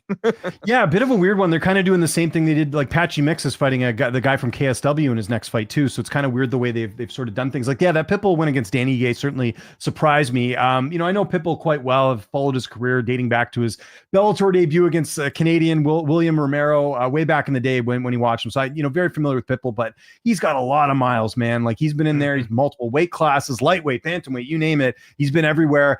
And this just feels like the UFC saying, you know what, we signed you just to say we signed you and people won't complain about it. But now we're giving you a really tough test. Keita is a legit fighter. I've interviewed him a few times when he was with Octagon. That was the promotion he came over from. Very talented guy. So his only loss was actually an injury. So if you're looking on here being like, well, he's lost. Mate Sinakaze, I think the guy's name, it was a foot injury in that fight. So that was supposed to be like a super fight because, these two guys were both champions in their organization and they were going toe to toe, and then it just ended in a bad injury. So that's also why he had the layoff after that fight from 2023. Had a little bit of layoff from July to December, and has fought since then. But go look at the opposition he's fought. This is something that I actually, I put a lot of stock in. Pretty good opponents here, right? 21-8 was the last guy he beat. He got a second round finish there. 12-1, 16-1, 17-4. These are all good opponents here. He's 27 years old, coming into kind of the prime of his career. And this, when people ask me all the time, like, who are some fighters that the UFC should sign from other organizations? He was a name that always popped up, and really excited to see what he's able to do here. I think he gets it done. I think this is by design. The UFC wants to give him a fight where he can go out there, perform well on an international stage, and it's someone I could see them building around in the future here. Now, the big question is, can he finish Pitbull? I don't know. Pitbull's looked pretty durable overall. He's had the one loss by stoppage, which was a couple fights ago, but I think that had more to do with the weight cut when he fought Suzuki and Rizin. Overall, though, this is a guy that for the most part is not getting finished here. So, and Keita, is used to finishing his opponents for the most part. But like I said, I think his last two of his last 4 fights have gone the distance. I'm leaning decision here. I think Keita will be a little bit stronger, a little bit faster. I think UFC fans are going to love this guy. I think he's even got a little bit of a personality too that we'll see, I'm sure leading up to the fight. But I think this was done by design to be like, look, Pitbull, you got your win. We're happy to have you here, but now we're going to use you to build someone else up. That's basically how I look at this fight. And I think he's going to go out there, and I think Keita is going to perform well. Could he finish? Yes. I think more likely though decision just with Pitbull's durability, but at some point Pitbull will start to get finished as that age catches up to him. I don't think this is the fight though. Okay. Yeah, I'm kind of having that same struggle myself on this one because I do think that Losene wins. It's just a matter of does he finish or not. You've got 38-year-old Pitbull at this point. The durability will eventually drop off a cliff. And this kid blitzes, James. He likes to kind of sit back and be real light on his feet, and he keeps his hands high and tight. And then all of a sudden, he launches himself into his opponent with that big right hand. He also likes to rip the body. He flurries with hooks when he gets in close. I'm going to go with knockout. I think he's going to announce himself in this spot. And I do think he's going to be just too big, too young, too strong, too fast. And he'll be able to find opportunities to hurt someone like Pitbull, who's probably slowing down just a little bit. Yep, I can see it for sure. Absolutely. Yeah, we're on the same page. Now, if you guys missed the announcement earlier, James did mention, unfortunately, we lost a fight for Ziam, the passing of his grandmother. So big sad for him. Unfortunately, I know what that's like dealing with that kind of stuff. So he's pulling out of the fight. Maybe QE gets a opponent fill in. And James, do you know anything about that? Is there any rumblings or anything about this guy that you've heard catching a short notice opponent or anything like that? I don't think they're going to keep him on the card. I think the point was to have Ziam there, obviously, because he's French, right? So sure. that was sort of the thinking. I think if it was the other way around, maybe they try and find someone, but I haven't heard anything just from, kind of talking to some people that would be in the know. So haven't heard anything. Okay. Fair enough. We will wait and see what happens. We might just have to lose one and be down one for the card. It is what it is. The next fight up is Modestas Bukauskas versus Paul Craig. Oh, my Lord, James. Are we doing it?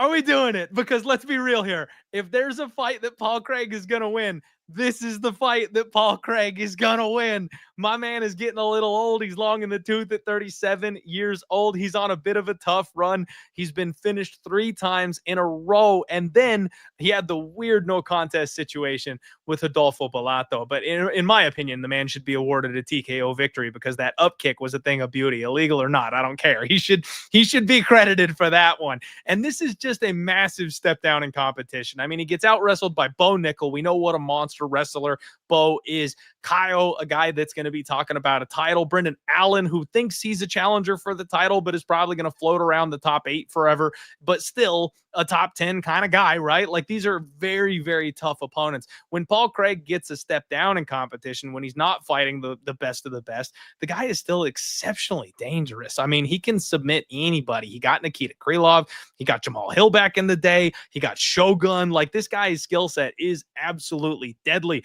Modestas Bukauskas, 18-6. He is 31 years old, and he seems to be on a streak right now, you guys. He got Vitor Petrino'd a couple fights ago, and we all made bank on that one. But since then, he's done what he needed to do. However, I've talked about it every single show, James. Every single show, I've told everybody, I've let them know, they have found just the warmest bodies possible for this man to be fighting in the UFC. They gave him Marcin Prachnio, a man who cannot grapple. And I'll be honest with you, that fight was 1-1 going into round 3. Like, he was at risk of losing that fight striking with Marcin Prachnio. They gave him Rafael Sequeira, and he did the one thing that nobody saw coming, and that's be aggressive. Modestas Bukauskas runs backwards. He runs around the cage. He tries to walk you into a big right hand, and that's really his entire game plan. It's his only move, is to try to walk you into his right plan.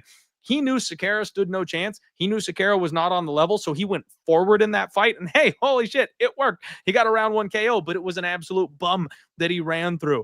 Then he got Ion Cutelaba. Split decision, and I actually will confess I need to go back and rewatch that one, you guys. No, he lost that fight.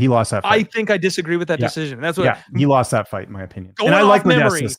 Yeah, really good dude. Like, I saw him fight actually that fight against a Brazilian in Seattle. I was at that card. Saw him fight. Great performance. But yeah, I don't think he beat Cutelaba in my opinion. Yeah, I thought that was a robbery. Like that's, and again, I need to rewatch that fight and rescore it with fresh eyes, etc. But going purely off memory there, I am 99% sure I screamed at the TV because Ion Cutelaba should have won that fight. So he's on a fraudulent 3-fight win streak here, James. And the thing is, Modestas Bukauskas has never been the most durable fighter, right? He got a retirement Tyson Pedro in his UFC return. Before he got ousted, he was losing in round 1 to Jimmy Crute. He was losing to Mikhail Oleksiejczuk. And he was getting finished by the 2020 version of Khalil Roundtree, who was frankly not very good. Like, I thought Khalil sucked. That was 5 years ago. He's turned his life around since then. But back then, Khalil was a very questionable fighter, right? So Modestas, to this day, you guys, does not have a credible UFC win. Look at this. Andreas Michailidis doesn't belong. Tyson Pedro, that one would be credible, except he retired immediately after. Zach Paugua, a guy who got cut. Nice guy. Love the guy, but also not UFC caliber. Prakniau, not UFC caliber. Sikera, he's being used to buff resumes, and then he robbed Ion Cutelaba blind. Like, Modestas Bukauskas is not the guy his record in the UFC shows him to be, James. And I've been saying this for years. He's not been given opponents that I could fade him with. I tried with Ion Cutelaba, and I should have been rewarded. I think we're going back to the well here, you guys. This is going to be the big play, the Link Memorial Dog of the Week. We're running it one more time with the Bear Jew. It's Paul Craig season, baby. He's going to get this man on the ground, and he's going to pound him through the canvas, or he's going to take his arm home with him. Come on, Paul Craig. Get one for me in Paris, baby. Let's go. I couldn't disagree more. I think you're imagining the Paul Craig that, from 2022. I don't think we've seen that Paul Craig in the last couple fights. Now, listen, everything you said about Modestas is 100% true. Like, the strength of schedule hasn't been good. I thought he lost his last fight for sure. But what's the path to victory here for Paul Craig? He's not going to submit Modestas Bukauskas. I highly doubt that. We haven't seen him get a submission win since 2022. That's why I made the reference with the year. That's when he submitted Nikita Krylov. That's the last time he had a submission win, Clint. That was 3 years ago.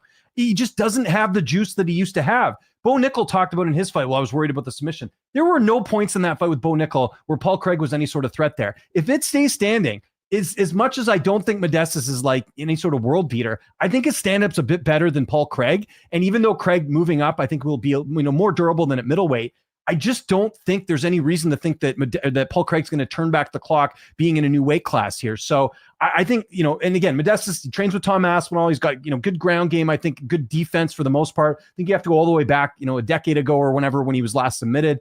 I think he keeps this upright, and I think he makes this close, but I do think he's a better striker than Paul Craig. So that's where I'm a little bit like, if we're talking Paul Craig that, fought Krylov right off that win. Yeah, I'm with you there. And Modestas is the favorite. Totally would understand that.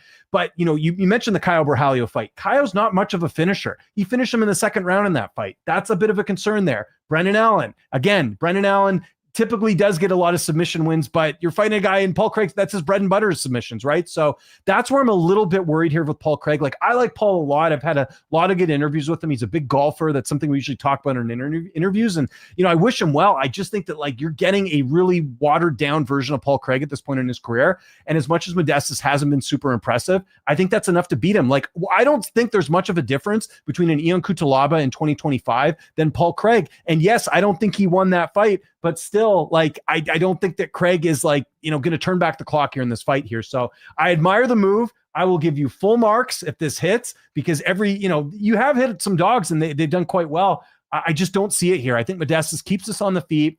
And this was a fight, I did interview him ahead of this one. This is a fight that he was happy to get. He was excited to get the name here. I think he's riding high from that confidence. I think we see a better performance here. Modestas decision, book it. He's getting the win here. I like the over 1.5, James. I will say. Okay, we can agree on that then. That's good. Yeah. I like the over 1.5. They've got it at 1.5 right now, guys. And the thing is, I think and that frankly might be the better play than the dog of the week, because I think they're kind of conflating what's going on with Bukauskas and Craig. Craig is a guy who gets finished by the upper level guys, right? He's obviously violent. We know he got Bolaji hurt, and that fight ended in round 1. So Craig has this reputation of being like a round 1 type of guy, right? But if what James is saying is true, which is, he's watered down and he has a hard time, which frankly, totally possible. Modestas does like to skate the outside. If Modestas doesn't come forward in this fight like he did in his last one, if he goes back to his old game plan of skate along the outside of the cage, this is a late round 2 or round 3 a decision type of thing, because he just refuses to engage. We did see Who was it? Ozdemir. The one that really irked me the wrong way was Volkan Ozdemir, who just jabbed and ran against Paul Craig. Like, he did everything he could to avoid that fight, and he won a decision that way. Modestas could do that. So Modestas by decision, I think, makes a ton of sense. The over 1.5 also makes sense. I also just think that Paul will do whatever it takes to get his mitts on Modestas Bukauskas, and it's to me, it's more of a fade on Modestas than it is a bet on Craig, and it's a levels thing, James. It's I Brendan Allen. He's fought better opposition for sure. Yeah. You know what I mean? It's like these guys are a lot closer to each other than the line would suggest based on their recent experience. Yeah, and by the way, I do have to mention he did beat Andre Muniz. I'll give him that. That was a good win. A couple fights back in 2023. But it's just like typically Craig, like what's that? A willing grappler. Yes. That's what I mean. Like, I just think that like Paul Craig was always a liability whenever he fought anyone because of the submission game. Ankalaev, still just a weird career. He broke Jamal Hill's arm, and then he submitted Ankalaev with like the equivalent of a Hail Mary in a UFC fight, basically. Like, he was losing the fight and then he gets the submission. So I don't think that Paul Craig exists anymore. Maybe he does turn back the clock here, but I don't know. I think Modestas' stand-up has improved enough that he should win a decision, but we'll see. Okay. And it's always inside the distance, guys, right? You might as well not play the money line. It might as well be Paul Craig inside the distance. They'll give you an extra $1.50 or whatever on that prop because he can't win a decision. There's no world in which he wins a decision. If he's getting takedowns on a guy like Bukauskas, he's finishing. If he's winning the striking, which he won't be, but if he is, he's finishing, right? Like, so he's not going to be out kickboxing Modestas Bukauskas for 15 minutes. So it's one of those ones where if you're going to play it, you might as well get the extra juice inside the distance, something along those lines. But the over 1.5 also is the other way to look at this. Modestas by decision is probably the chalk way to look at this. I may sack up and take a flyer on the dog this week here on this one, James. They've been barking again recently. We've seen a couple of pretty impressive underdogs come through the last couple of weeks. So you never know.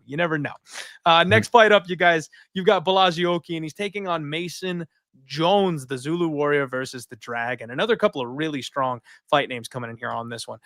James, why don't you tee us off on this one? Yeah, interesting fight. You got Oki, obviously, last fight against Michael Aswell, a bit of a short notice there. Wasn't it supposed to? It was Markel Medeiros, I think he was supposed to fight initially. Good win there. But that Chris Duncan fight still stands out in my mind. And again, Duncan's been on a nice run here, but did lose in the first round on that fight as well. Had the split decision in his debut. I think we need to see a bit more from him as far as like what he can bring to the table. He's got 5 wins by knockout, 4 by decision. There's certainly some promise there, and I think that's why he's getting this main card spot. Now, Mason Jones, we know the story there, 30 years old. The Jeremy Stephens fight, I don't know why so many people are confused by this, because I saw someone tweet this a little while ago being like, Jeremy Stephens is, fighting, I think, bare knuckle again. It's like, wasn't he just in the UFC? What people forget is the UFC brought him back as a favor because the fight was in Iowa. So Dana loves Jeremy Stephens. He got him out of jail years ago. So that was kind of a one-off fight. So yes, he beat Jeremy Stephens, but again, it's Jeremy Stephens who's, pushing 40 here. He's 38 years old right now. So, good win from there. I'll give him that. And then prior to that, obviously we know the story with Mason, kind of got a short leash with the UFC the first time. I think he went, 1-2 and with the no contest against Alan Patrick. And then, had a nice run in Cage Warriors. That's how he ended up getting signed. So, is he back? It's tough to say. This fight, like the odds kind of indicate here, you got Mason Jones at a -160 favorite. Coin flip, in my opinion, right? Because I think there's some good potential here with Oki. Mason Jones, though, for me, this is one of those cases where I am going to kind of favor the experience a little bit. I think he gets it done, but just for me, there hasn't been that much of an improvement with what he's done in that first UFC stint to now. We should not forget, though, either. He does have a win over David Onama from a couple of years back. That's aged quite well. David Onama, I think, very highly of. I'm kind of thinking Jones' decision, one of those kind of like fun fight of the night type matchups here. Don't think he finishes Oki, but I do think he gets it done. -160, though, I know that doesn't seem too much, but I just like Mason Jones just hasn't proven a lot to me yet. And I don't think I could just pull the trigger at -160. I'm probably just going to avoid this one, honestly, but I do think Jones gets it done. Well, it does seem like that number's coming in a little bit there for you, James. I'm seeing Oki as a +127 underdog over on Cloud Bet. You guys, it's looking -130-ish for Mason Jones. So some love coming in here on the dog. I just don't trust Mason Jones, James. Understandable. Yeah. And these Cage Warriors guys, like there's something wrong with this crop of Cage Warriors fighters. They're just not that good. They're all getting their asses whooped right now. And so he's the only fighter, I think, in UFC history that was like, you know what? I'm here, and I think I need to take a step down, which, I mean, like, credit to him as far as the longevity of his career. That's probably going to pan out pretty well for him. So smart business decision, right? But how many guys do we see really just like make it, who are like, no, lights are too bright right now, let me take a step backwards? Nobody does that. Nobody does that. So him volunteering to go back to Cage Warriors and get a couple of wins there before he comes back to the UFC, they gave him the softest softball, James. Like, Jeremy Stephens in the wrong weight class, a guy you could always out grapple, like that was such an easy win for Mason Jones in his UFC return. All the deck was stacked against Jeremy Stephens, and Mason still tried to give the man the win. His first instinct is to throw, and it bugs the hell out of me. He's such a good grappler. He averages over 4 takedowns per 15 minutes, and he lands over half of them, over 50%. Like, this guy is a monster grappler. Like you mentioned, he's got a very, very strong win in his first UFC run against a guy in David Onama, who's looked spectacular since then. Our expectations were so high for Mason Jones, but he still has not corrected his bloodlust. Like, this guy goes out there, and if you tag him, he does not shoot a takedown to get space, to get time to recover. He bites down on the mouthpiece and he swings back, James. That's going to get him in trouble. It got him in trouble the first time around. It's going to get him in trouble again. I'm seeing the exact same fighter. He's got 4 more experience points for those fights he had in Cage Warriors, but he hasn't changed a damn thing about his style. So I still really just do not trust him or his decision-making. Now, Bolaji Oki is a guy who I'm not entirely sure what I feel about him yet. He also is an interesting case. He's 29 years old. He's 2-1 in the UFC.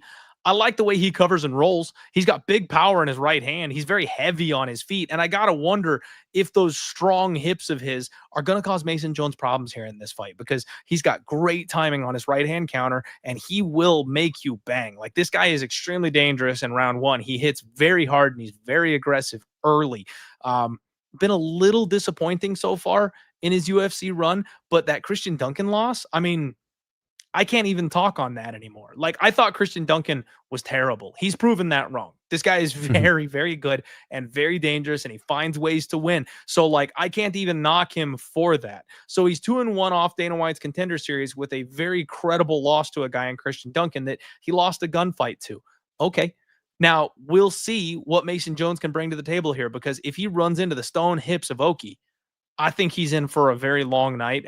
Let me correct that. I think he's in for a very short night, because if he can't take Oki down, he will engage in a brawl. And I promise you, Oki's got more power. I am extremely tempted on Oki, and I'm extremely tempted on the Oki KO prop this week, James. I'll be honest with you. So for me, it's dog or pass, and it all comes down to the fight IQ of Mason Jones, which leads me to kind of not want to bet the fight, because if Mason Jones comes out with the right game plan, he should win. He really should win. But I hate coin flip fights on untrustworthy fighters. So dog or pass from a betting experience, pick Mason Jones, I guess. Like, I know that sounds terrible. Right? I feel the exact same way. And people get upset when anyone talks about this type of thing, where the value is in the fight. Sometimes it's just like that. If you've got a close fight where you've got guys like, again, I think the potential there with Oki, the improvements can be made. He could be the better fighter overall when their careers are all said and done. That could happen. I'm not seeing that with Mason Jones. So, we're kind of looking at this fight and going, okay, well, you got a, bit of a closer fight. Why is Mason Jones almost 2-1? He really shouldn't be, right? Like, if you think about it, like, yeah, he beat Jeremy Stephens, but like, again, that was kind of like that was sort of a send-off fight for Jeremy Stephens in the UFC. So this is where, like, you have to look at value. Like, if it's a pick 'em, and let's say, Mason Jones is like -125 or -115, and you take, Oki, well, okay, you're not getting great value there, but this is what we mean by value in a fight. Like, a lot of people don't get this, and they get mad when they're like, well, you pick this guy, but you're going with the dog. It's about value, like where the odds land. So I just want to clarify that, because I do see a lot of people being like, well, what do you mean betting value? It's like, yeah, the line should not be this high for Mason Jones. That's what we're trying to say, basically. Correct. And that's, there's a whole philosophical conversation that can happen there. But yeah, no, you're absolutely right. MMA Upside saying he'll disown me if I bet on Oki. Why? He likes the Mason Jones sub side of things. We'll see. I'm not sure I'm getting to a bet on that one. I really don't know, because like I said, I do think Mason Jones should win this fight, but I just don't think you can trust him. I just don't think you can trust him. And I got to get back to my basics, right? James, I always say, don't bet on bad cardio. Don't bet on bad fight IQ. Don't bet on bad chins. I've kind of gotten away from that a little bit. I felt like I was a little smarter and I could like zig and zag my way around. It's cost me, because those rules are in place for a reason. So I need to kind of get back to that. I don't trust Mason Jones' fight IQ, especially from what I saw in the Jeremy Stevens fight. So it's a pass until he proves to me he's trustworthy. Or if he goes out there in this fight and does the wrong thing, I know he's not trustworthy, and then we can fade him next time. That's how that'll work. Yeah. All right, guys. The big one. Here we go. It's not the main event. It's the co-main event. Benoit Saint-Denis, the God of War himself, takes on Mauricio Ruffy, the Fighting Nerds one shot over there. Man, what a fight. I love this fight, James. I absolutely love this fight. So you guys know I'm Benoit Saint-Denis, right? I'm team BSD all the way, the God of War. This man has been somebody I've bet his entire UFC run. Unfortunately, the night that he lost to Moicano, I lost a ton of shekels. Also, the night that he lost to Dustin Poirier, I got crushed. You and me both. You and me both. Got crushed by both of those. And so here we find ourselves in a spot where I think a lot of people are kind of down on Benoit Saint-Denis because of that losing skid. The UFC really thought they had something in this guy, and they still do, frankly. But they tried to rush him to a title fight urgently, and he needed to slow down just a little bit, right? Dustin Poirier's sprawl and brawl game was too much. The boxing, the hands, they were too smooth, they were too quick, and he was able to counter everything Benoit did and just kind of play pinball with his head. It was not a good look for Benoit Saint-Denis backers that night. Also, the staph infection. I'm not sure, James, I'll go ahead and say, I'm not sure that the staph made much of a difference as far as the outcome goes. Dustin Poirier really looked like he was peak that night. He looked like he was on top of everything. And I don't know that if Benoit didn't have the staph infection, the fight would have ended any differently. I feel like he was just kind of outgunned and outmatched that night. But regardless, this man breaks people. He's just a monster grappler. He's a big physical man. He's got cardio for days. He's got heart for days. He's one of these guys that if the UFC went back to, you know, the forbidden rules, and if they closed the cage door and only one man leaves alive, it's Benoit Saint-Denis every single time. Like even the Renato Moicano fight.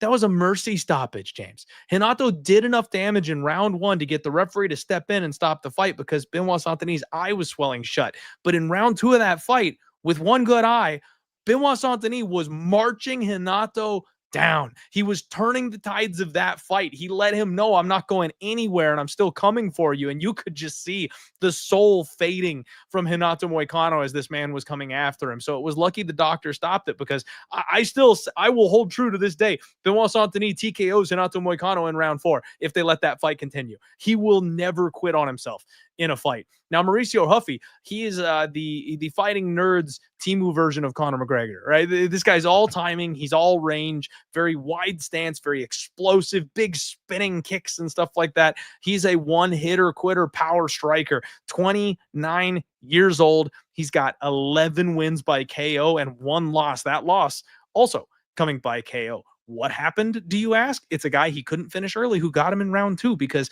I've said this since Ruffy got to the UFC, James. I heavily question this guy's cardio. I've seen him kind of quit in fights where the fight gets a little tough, where it starts not going his way. He wilts a little bit. He's a monster in round 1. And if you're like a James Yontop where he's just levels above you, like he'll stick and move and he'll be fine in a fight like that because there's never any real danger, right? He punched a punching bag for 15 minutes when he fought James that night.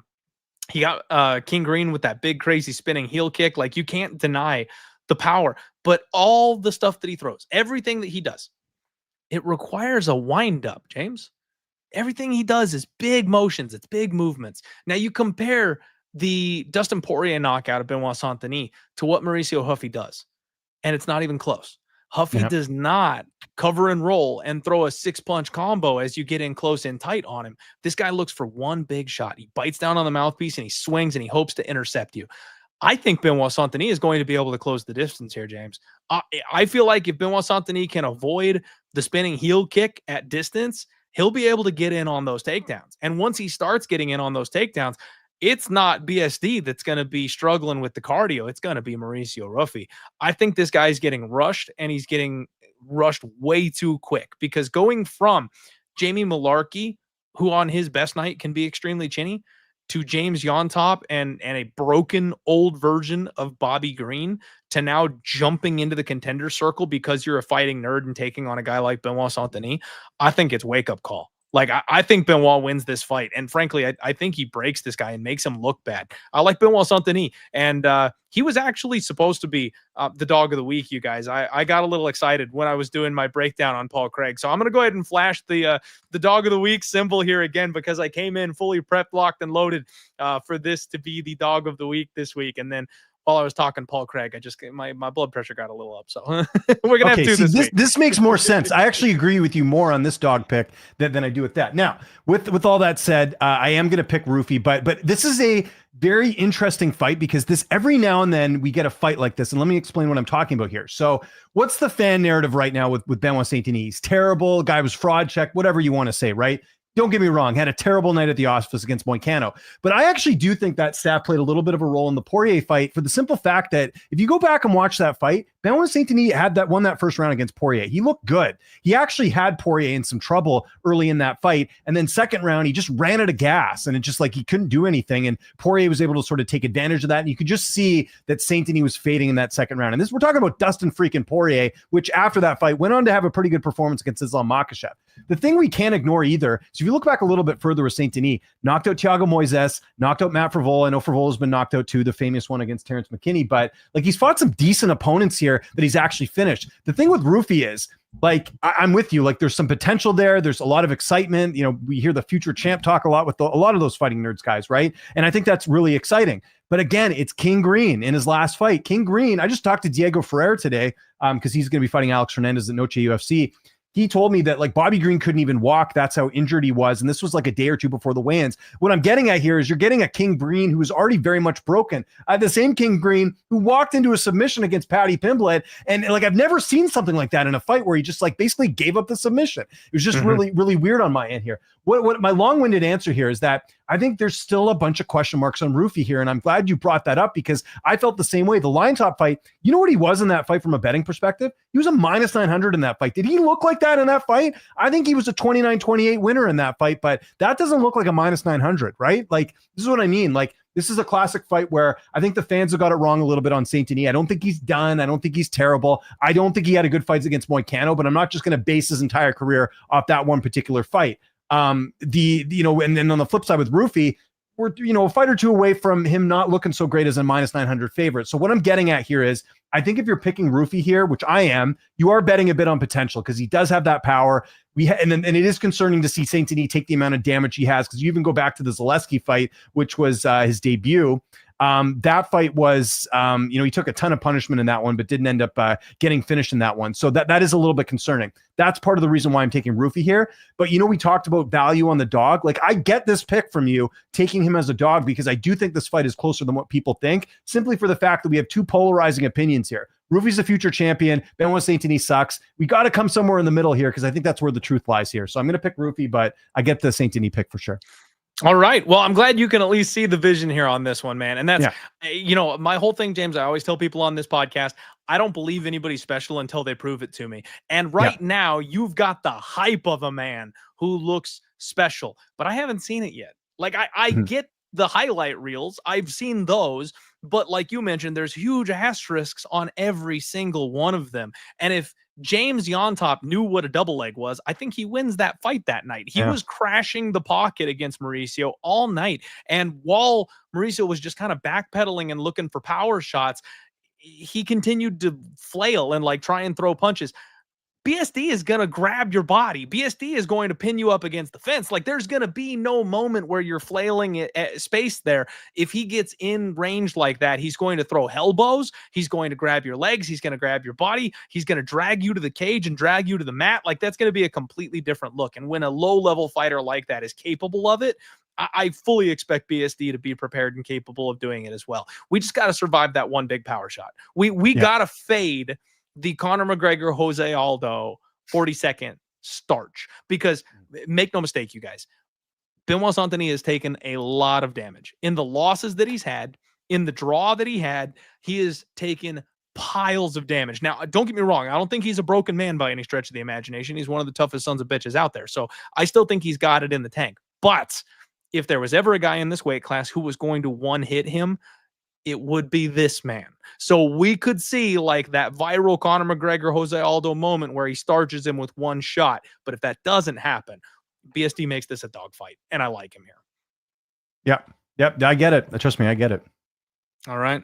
Well, let's keep it rolling, James. We have got one fight left to talk about, you guys. Please do me a favor and get subscribed. Hit that like button if you haven't. And let's talk about this main event. We have got Nassourdine Imavov taking on Caio Borralho, and they are double stacking the fighting nerds here for this fight card, co-main and main event, James. And that just, it makes you stroke the beard a little bit, that it's like, so the hottest team in the league right now, they're trying to get these guys big notable wins in enemy territory. They have paired up not one but two fighters from Paris against these fighting nerds. So I kind of feel like the UFC's gambling that they're going to go 1-1 here, James. That's what it feels like to me, right? It feels like they're gambling that they go 1-1. So both these fights are kind of matched as like a win-win type of situation. And frankly, I think that's exactly what this main event is that it's a win-win situation for them, because Nassourdine Imavov looks like he's ready for a title shot. Like, these are legitimate #1 contender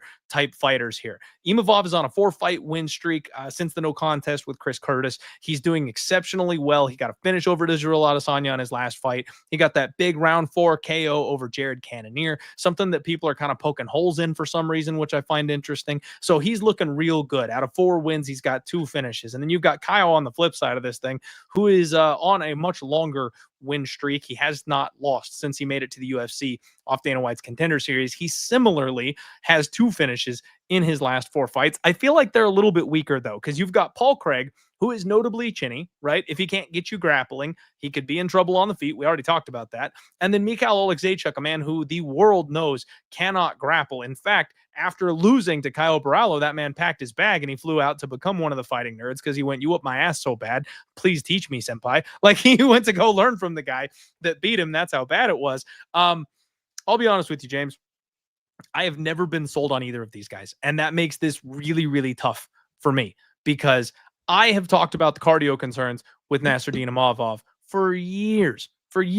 It all dates back to losing to Phil Hawes. That's the one that I'm like, bro, if you're getting out cardioed by Phil Hawes, you are never going to make it. And then he lost to Sean Strickland, who I know Sean is a legitimate fighter. He's got one of the best gas tanks in the game. But again, if you're losing to Sean Strickland, like, I don't think you're going to be capable of wrapping gold around that waist.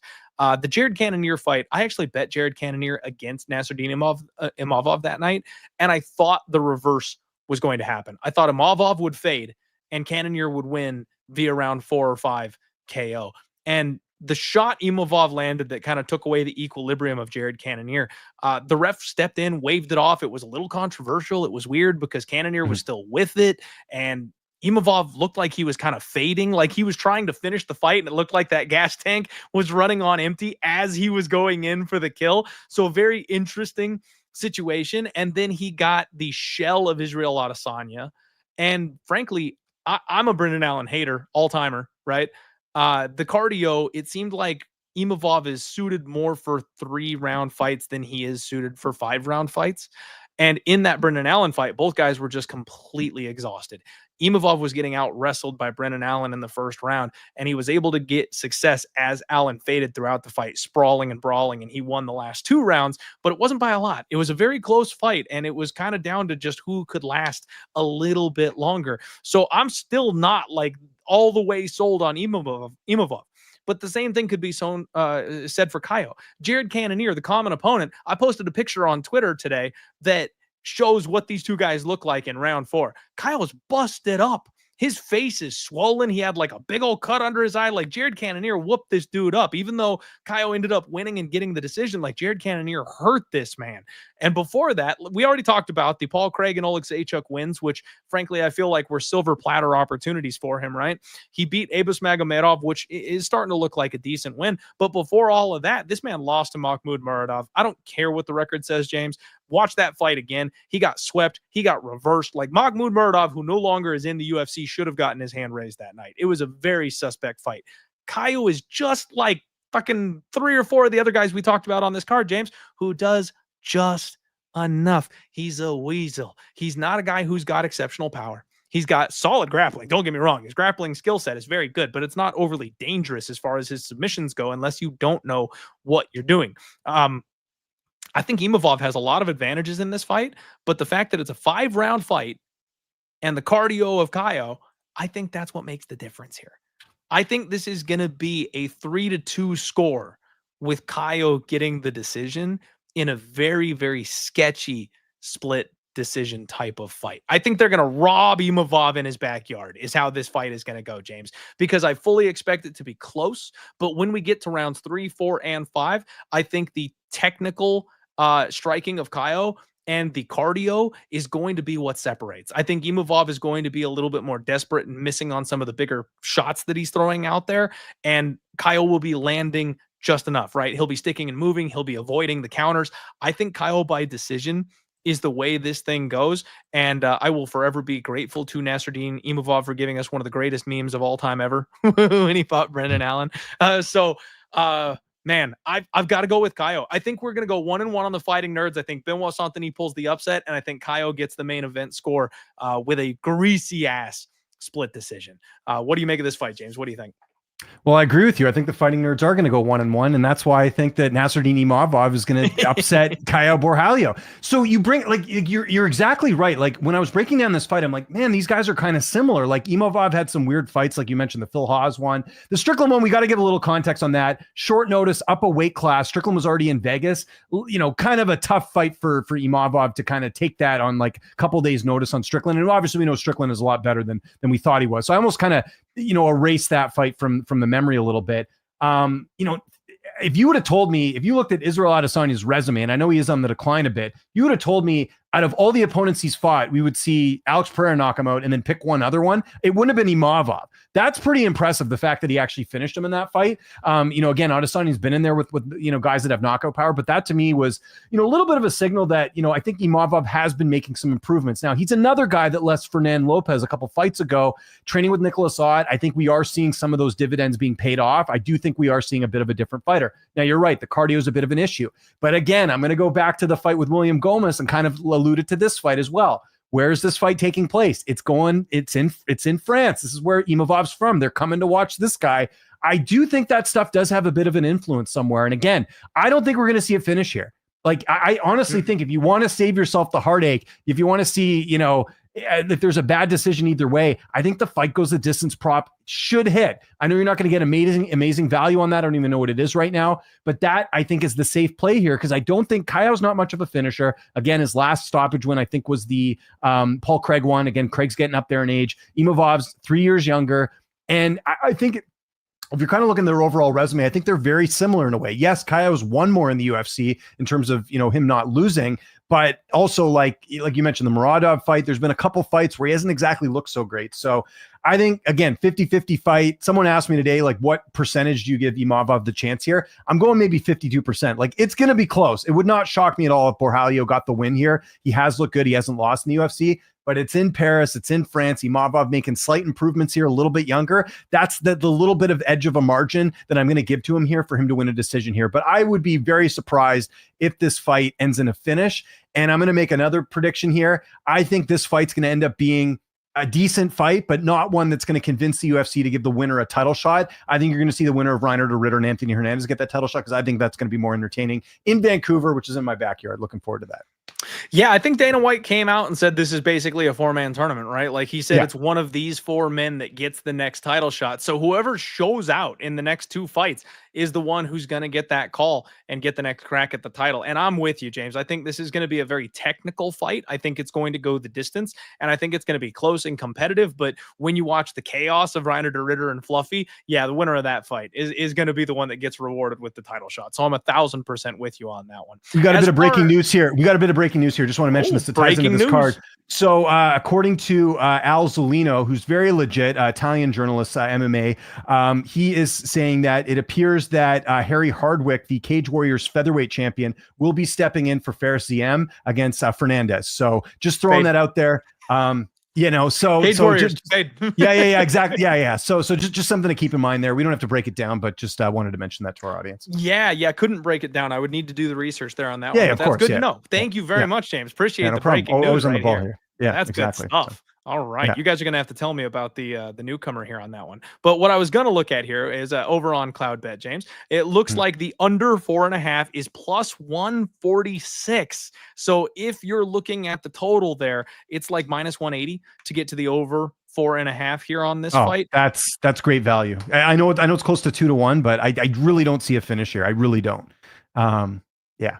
So I'm just with throwing you. that out there. Yeah, Yeah. I think the over is a good look. Pick your side, pick them by decision. Go up and over, and we probably get a split on this one. It's greasy, it's nasty. I like it. Don't pick a side. Don't bother. Like, everyone's got very strong opinions on this one, and I think James has the right idea. Let's just bet over and hope for a boring one. Frankly, guys, I think anti-violence is the move this week. I might be playing instead. You guys know I like my Hail Marys, right? You like my crazy prop parlays that I never seem to hit anymore. This is the week. We're hitting one, and we're not going to hit one because I'm going KO and sub. We're going to hit one because everyone's going to win a damn decision. We're going to pick a bunch of people that go the distance, and we're going to win it that way. That's how it's going to go, and we're going to dig ourselves out of the hole like that. James, my man, thank you so much for joining me here on the show today. If you have any place people can find you, people can support you, feel free to shout out any sponsors. The floor is yours, my guy. Yeah, well, wanted to mention Spectation Sports because they've been awesome. We both work over there. Really good stuff. They got a really good Cage Titans card next week, the 2 events. I did want to mention Joe Penafiel and Randy Costa are actually fighting on the Friday night card in a Muay Thai fight. That's going to be good. You guys remember Randy Costa in the UFC? Always really exciting. So wanted to give a quick shout out to that. Lynch on Sports, Twitter, Instagram, TikTok. I still call it Twitter. Yes. YouTube. You can find all my stuff there. All my interviews are there too. Like I work for a bunch of different companies, you name it. But I always put my interviews in the UFC interview playlist. Just talked to Diego Ferreira today, talked to Yusuf Salal. Got a couple other interviews in the works for this week. Some bigger names that you might keep tabs on. But yeah, thanks for having me on. You know, I don't do a lot of podcasts. I'll always make time for you. And I'm going to let our audience know on air here. I am going to be in Arizona next month. If we can link up, that would be awesome. I'll wear this Coyotes, shirt here again. I'd love to meet you, man, because we've been friends for a while. Always love doing this show. So hopefully we can make it happen. If it doesn't, I totally understand. I know you got a lot going on, but just throwing that out to the universe that I'm hoping to meet Clint later this month, actually, end of the month. I'm going to Scottsdale. So absolutely would be good times, my man. Real quick, everybody, please just remember that this podcast is sponsored by Cloud Bet. And don't forget, you guys, they are literally giving away tickets to go see the PFL in Dubai. Hughes versus Nurmagomedov, you guys. Use promo code Hughes. Every $10 gets you an entry into that giveaway. So hit the link in the description below. Use promo code DieHardMMA. That way I get credit for you guys getting signed up, and then go gamble your faces off and win these tickets, because I need somebody in the front row wearing a Die Hard MMA shirt at Hughes versus Nurmagomedov. In fact, guys,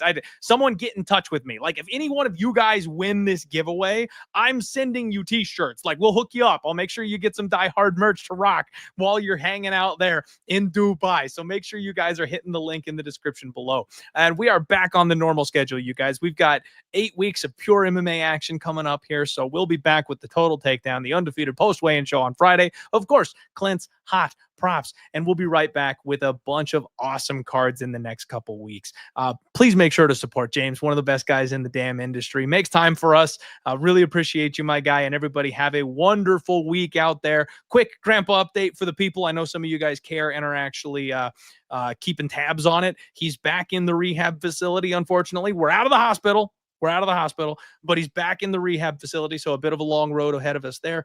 Still on the road to recovery. So hopefully this time there's no relapsing, and that's what's going on. So still dealing with that. So thank you guys so much for all the words of encouragement, all the kindness you've shown me throughout this process. I know a lot of you guys have sent me some really good vibes about that. So again, bottom of my heart, thank you guys very much. That'll do it for this week, everybody. Let's roll.